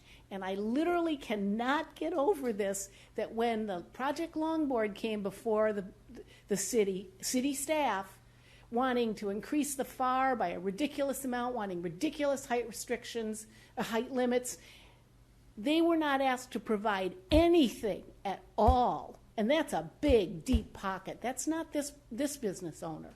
So I really, really think that what he's proposing, taking out the recommendation of paving Butler, redoing Butler, we're blessed. We're blessed and lucky. And we want him to be able to go to franchise meetings and say, I did a deal in Daytona Beach and I worked with the city and they didn't screw me over. And I think we need to get that reputation because we don't have that reputation now. Thank you. Any more public comment? Any more board comments? So we have a motion on the floor right now with a second. On the motion to amend. On the motion to amend. Does anybody want to amend that motion? No, we'll take a vote on the motion to amend. It'll either be voted up or down, and then we can have a second motion to amend by Ms. Pyle if she so wishes. So now's the vote on the motion to amend. Okay. Do we need to repeat the motion, or does everybody know what it is? Everybody knows. Okay. Everybody signify by saying aye. Aye. Nay. Aye. Nay. Nay. Okay. It fails. Motion fails. So does that So take us we Now still- your motion. now, hang on one second. We still have the original motion on the floor now. Right. There could be another motion to amend if we you have- wish, and anybody wish. Otherwise, then we And need we to have a vote on the second? original motion. Okay, so And have we taken public comment on that yet? I've lost track now. yeah, we Yeah, did. we I taken think we did. public vote on it. But Thank you. does anybody want to speak? Okay, so on the original motion, can we take a vote? Everybody in favor say by saying nay? No, aye. Aye, I mean aye. Aye. Aye. Yeah. Aye. Aye. Against? Motion passes unanimously.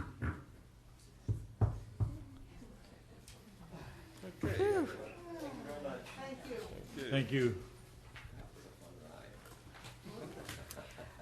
There should be an award for city attorneys helping people navigate this. Okay. Redevelopment project updates. Reed? Sure. There were a couple comments, I think, last time, and let's see if I have some of that information. If this works, maybe not. There we go. One was for a question on the parking that's between Peninsula and Halifax, and there are a couple parking spaces there. And that was a comment from our last meeting. And why are those there? Why don't we remove those? And so we did look into that. And they're there because we're trying to put more parking on the street. There's no bump out there, but it's not atypical of what we do along a street where we have the proper safe width for that to happen. So there is also two more parking spaces that could fit in between the two you see that are on the south side of the street, down at the lower level. So those two spaces we could have where there's a driveway now, depending what the development will be on that vacant site. And there are some pending plans to develop a restaurant there. The driveway may not come off of Main Street, and we could put two more spaces in there. There's certainly the space for it. So the desire of the city is to really keep those spaces there, and it's considered from a traffic safety standpoint to be okay. There's no issue with it where they're located. Yeah, can I comment? I think Sandy's the one that presented that, right? Yeah. Yeah. And Ruby. And Ruby did? Yep. Yeah, I live 4 blocks away from there. I'm on that street all the time, and to me, it's a traffic hazard. I have to dodge cars all the time, and when there is a lot of traffic, having that turn lane makes a huge difference between traffic going straight or turning. I just don't see why they're necessary. I think having, because you're asking the traffic to shift over, you're not showing the intersection back. The traffic has to shift over to the left to avoid those parking spaces, and it kind of can create a bottleneck. To me, it just doesn't work very well. And coming off the bridge, there's at Halifax, there's 2 lanes. Right. So when you're in the right lane, You have to get over. yeah.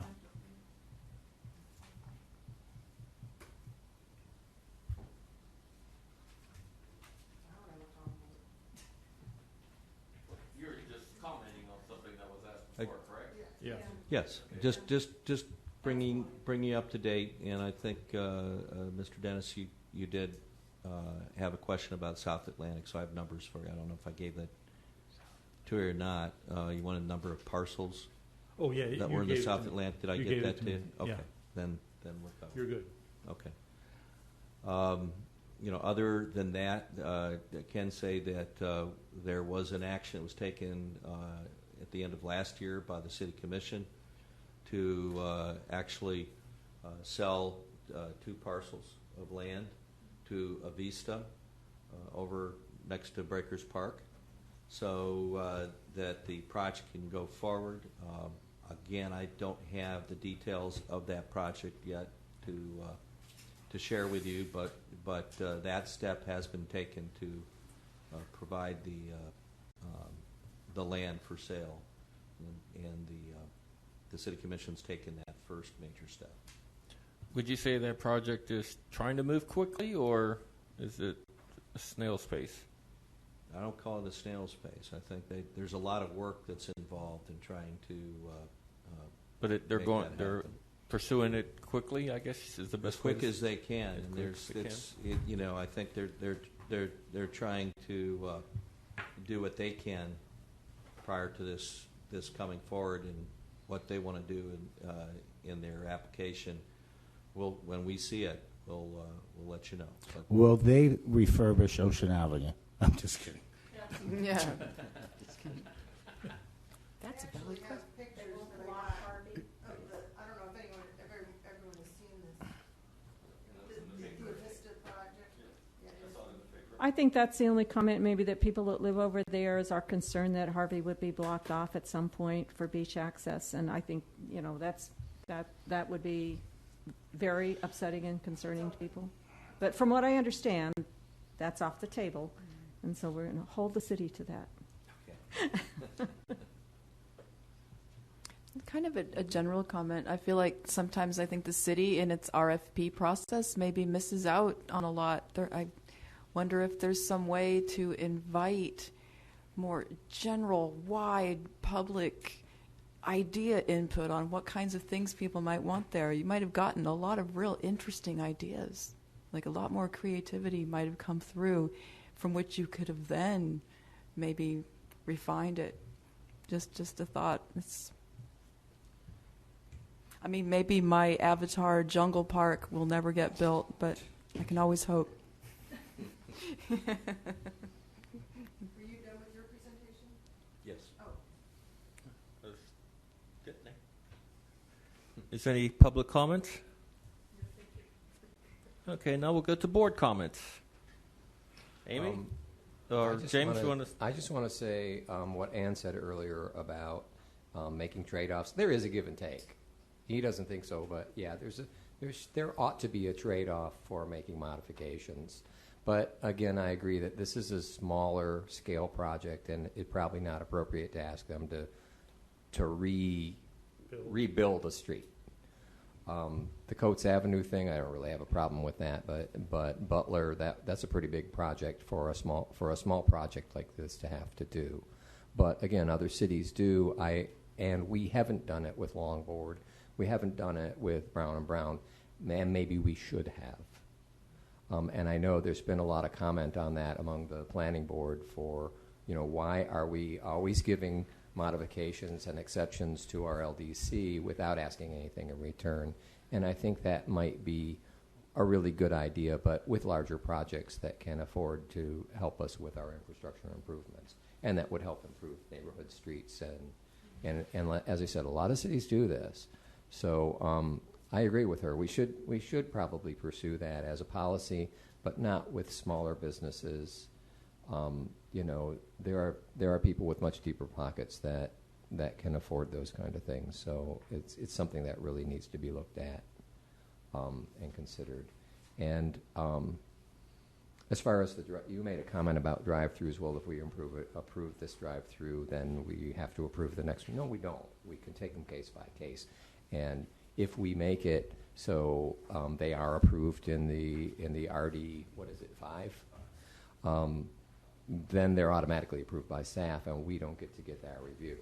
So I think it's a good idea to have that review and take each case individually. And the prime example is the tattoo parlors that we decided, yes, that will allow this tattoo parlor on Main Street, but not so much the one on Beach Street. They were different situations, and they were looked at individually. So I think it's a good idea to have these rules in place. And we do have an LDC that allows for variances from those, but there's something that I think it's a good idea to consider on a case-by-case basis. And that's all I had to say. Regarding the drive-through issue that he just brought up, the reason, part of my question about it was that if we are going to approve them on a case-by-case basis, we should have some kind of parameter for it.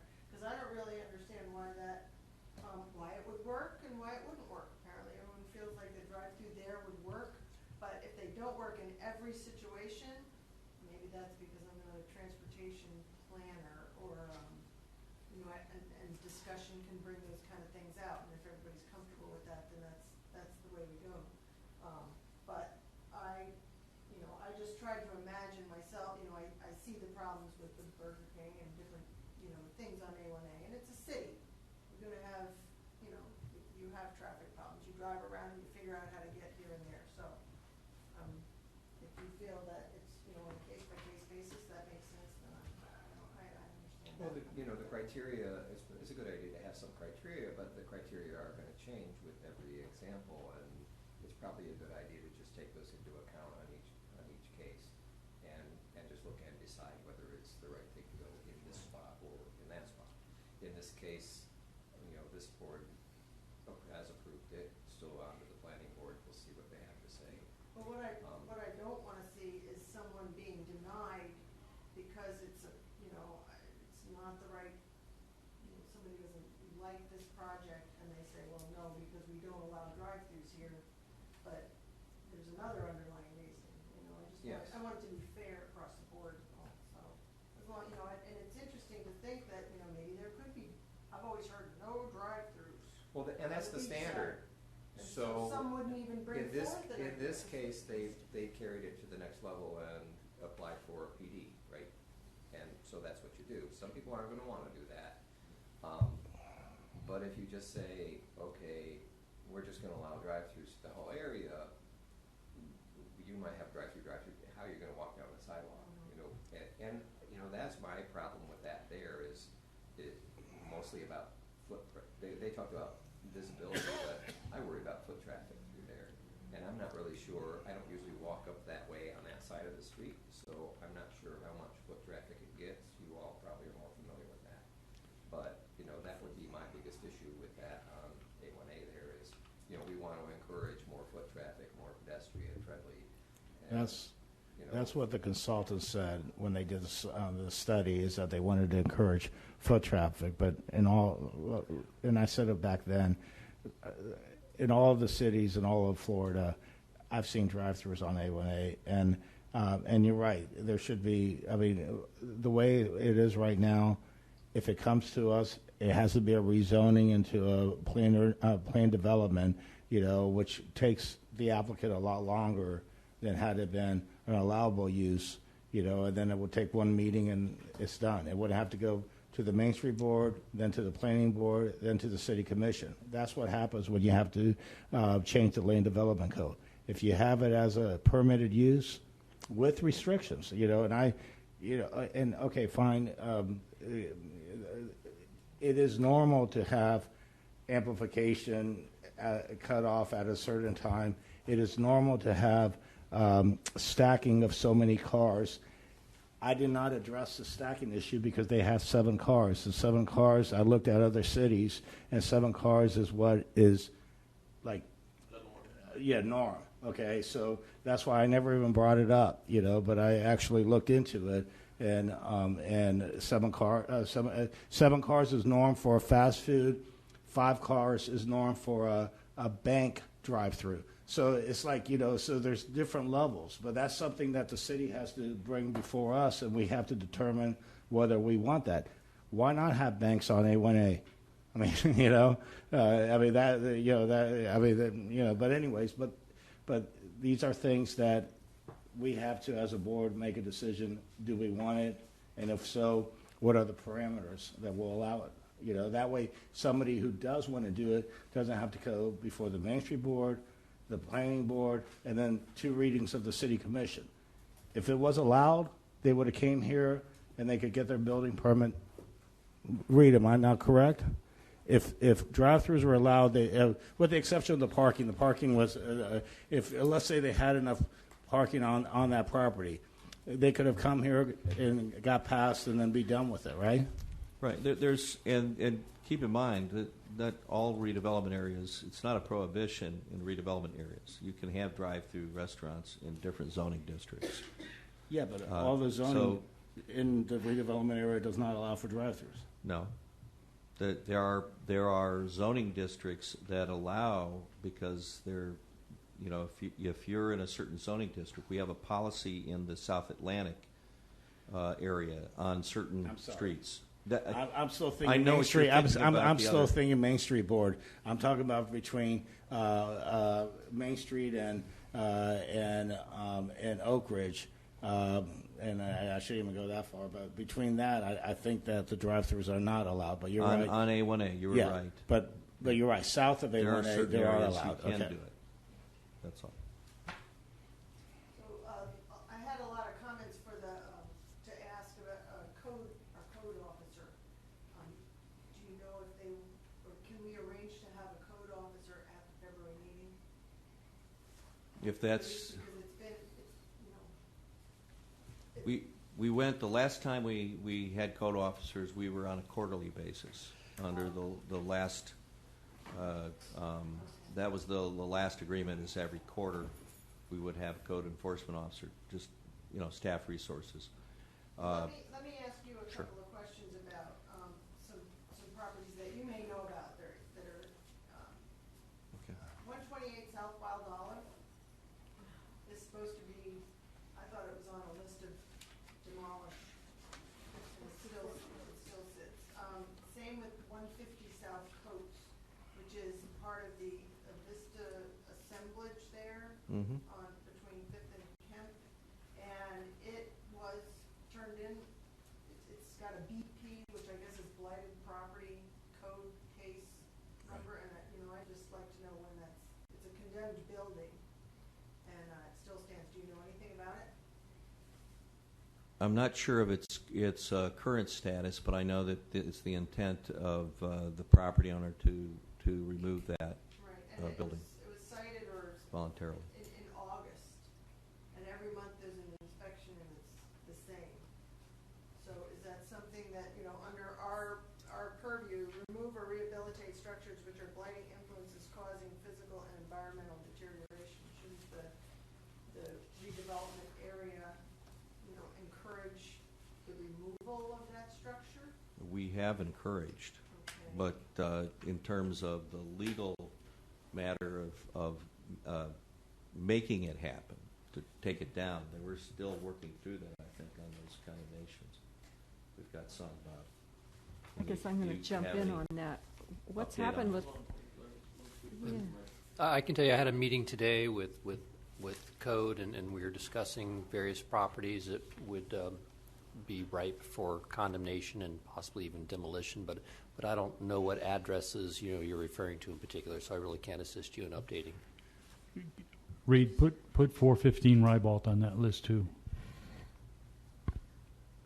That's the one that the people were squatting on. I think the concern with 128 South Wild Olive is that was one of the original ones that was presented to the city back in May or June when they finally decided to refer them to the magistrate. And that one supposedly went through legal proceedings and was supposed to be foreclosed on, and it's just been sitting out there since then. And every time we ask, people just say it's a legal issue, and nobody seems to really have any answer. But it went to the magistrate, so we don't know what's happened with that property. And she lives a block away. I live across the street from that house, and it's getting worse. So I mean, people in the community would just kind of like to know if anything's moving forward, because the city made a great move in starting to facilitate some of these things, and now it seems we're bogging down again. Well, I'd say we don't kind of want to know. We're really getting sick of asking. We are totally sick of asking on these handful of properties. And I think there's a paragraph in our LDC somewhere that says if the city manager should deem a property needs to come down, it needs to come down. And if we can find money for other things in our budget, I think we need to find money to take, there's a couple of, apparently there's at least 3 now that we've mentioned, and we could probably pick out 5 that need to come down in the area. They're condemned. They're not going to be rehabbed. They're not good rehab properties, or I wouldn't even be talking about this.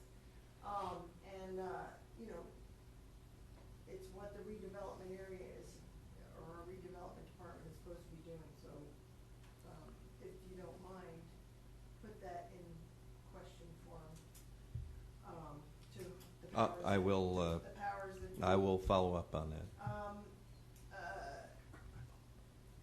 I have lots of other things about code enforcement, but my last comment is about the actually, I have two.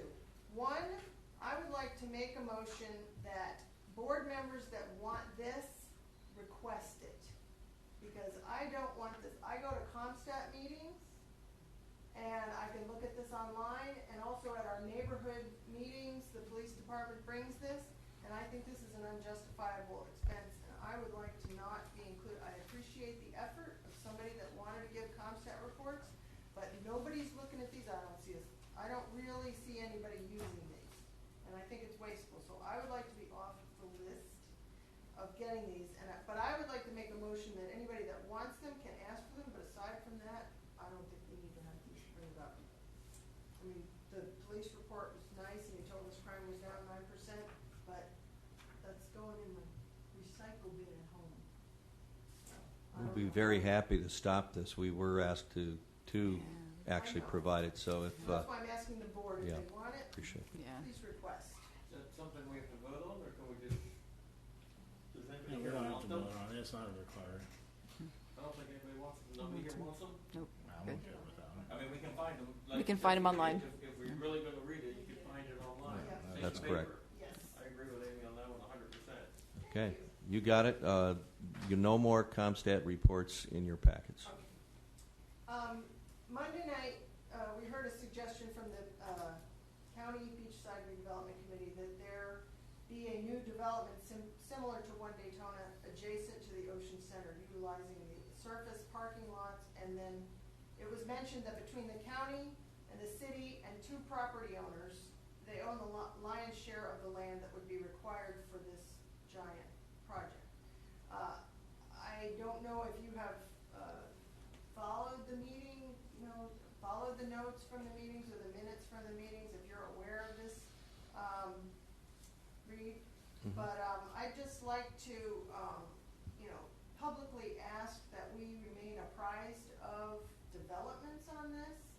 If I know the county board is going to make recommendations, and maybe this will be in the recommendations, or maybe this will not be in the recommendations, but it sort of was jumped on with great fervor. Mm-hmm. And I think that before we find out that it's a done deal, we just really like to stay apprised of any developments with this contiguous property thing. So if you know of anything about a big project like that, share it with us, and if not, just keep Sure. us. Well, I can tell you right now, I know of no project that's been presented to the city on this. We have in the past looked at development of that.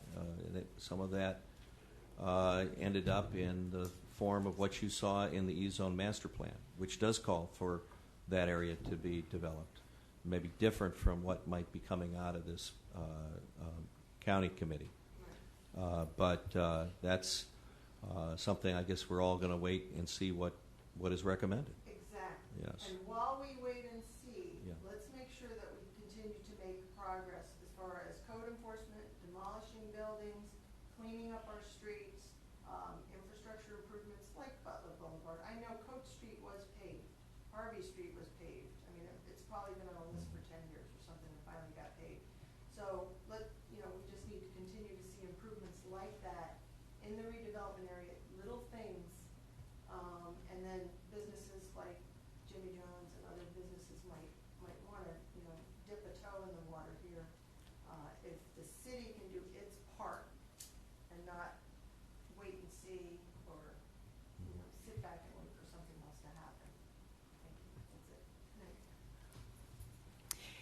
That's it. This Jimmy John's project is stellar. This guy's actually doing us a favor by pushing the setback requirements and making this nice urban dense thing. I'm just very excited about it. The issue of housing is very serious, and I've just got it very much in my radar. And every time a potential rental unit is demolished, to me it almost feels like knocking down a 200-year oak tree. My heart hurts that much as a worker in this neighborhood. And Actually, on Friday, there's a working breakfast, I believe, at a Chamber of Commerce Eggs and Issues breakfast that a bunch of us are going to be going to.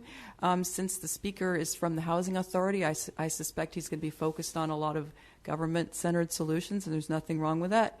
But also, I think we need to be looking at kind of exploring. There's things going on in other cities where private developers are developing more affordable options. They're adding to the housing ecology, micro apartments, tiny house settlements. There's all kinds of new stuff going on around the country that we can keep our eyes on. It's very exciting to me. Our favorite bear bug, Aberman landlord, who has 200 gajillion properties, I guess he's getting more in compliance, and one of his properties that recently came into compliance is on my street, Harvey Avenue, and I can tell you that there is a palpable difference when even one property comes into compliance and there's a tenant there. The neighborhood feels different, particularly when it's a person with a child, and so we're adding families to our neighborhood. One day I was walking down my street, and I saw a school bus stop I didn't even know existed, and there was like there are 5 new kids there all of a sudden. How cool is that? It really feels different in a neighborhood when residents are added. So I'm always going to be keeping my eye on that. And let's see, what else? I believe that's almost it. Oh, yeah. I don't know why improved parking lot always means asphalt. In some other places where I've lived, there's different ways of making a parking lot. There's permeable pavement, there's gravel, things that allow water to percolate and flow down instead of running off, things that don't increase the ambient air temperature by 10 to 15 degrees. I don't know.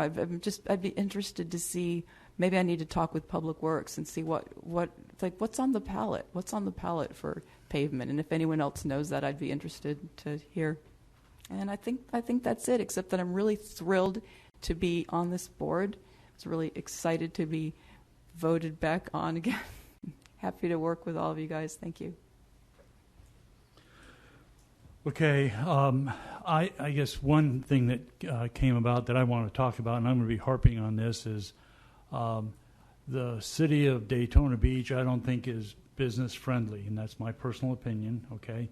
But what happened at the last tattoo parlor where the guy for probably an apartment smaller than this room, an apartment, felt the need to take out an LDC, and that was turned down, and because we were spot zoning. So, what good is this LDC if I have to hire a lawyer?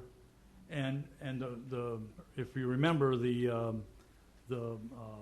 Victory Tattoo Parlor on Main Street, the guy says he spent 20 times the money to do it in Daytona Beach, and it took 5 months to do. Where in the unincorporated city of Ormond by the Sea, it 20 times the money of what it cost for him for that one, he spent on the Daytona Beach, and he only took 2 weeks. Now, someone brought up the point that, well, that's an unincorporated city. So, I mean, if we want small businesses to thrive, let's take, and especially in the CRAs, let's take the roadblocks out. He said he started in July of last year. He's going to, before he does a shovel full of dirt, it's going to be beyond July of this year. So to me, I think we need to look at speeding that process up. Another thing that kind of grinds me, because I've been called Too Nice Mike, and in this meeting I also was too nice, but I think the chair needs to recognize speakers and then and not allow interruptions. We kind of get way off track and stuff. So I think what we need to do is really stick to an organized meeting. If someone is speaking, then someone else has something to say. They need to be recognized, and so on and so forth. I'm guilty of it too. I'm not throwing stones, but we really need to be a little bit more professional. yeah, we're just a bunch of lay people, but geez, I'd like to see a good, organized, efficient run meeting. My 2 cents. Thanks.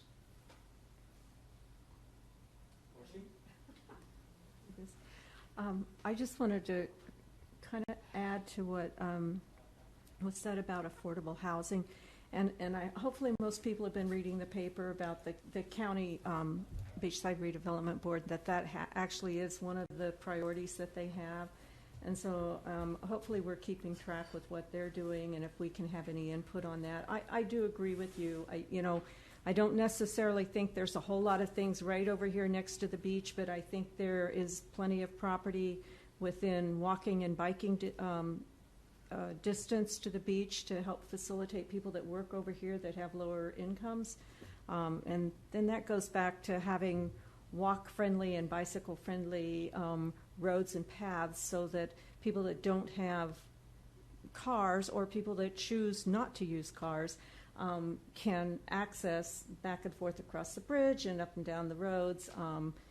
I prefer to walk or ride a bicycle when I can, but it gets a little freaky sometimes with some of the traffic. So I would hope maybe that's something, that's a pretty minor thing, but I do think it makes a more friendly and inviting community as a whole, and so I think that's just something to think about.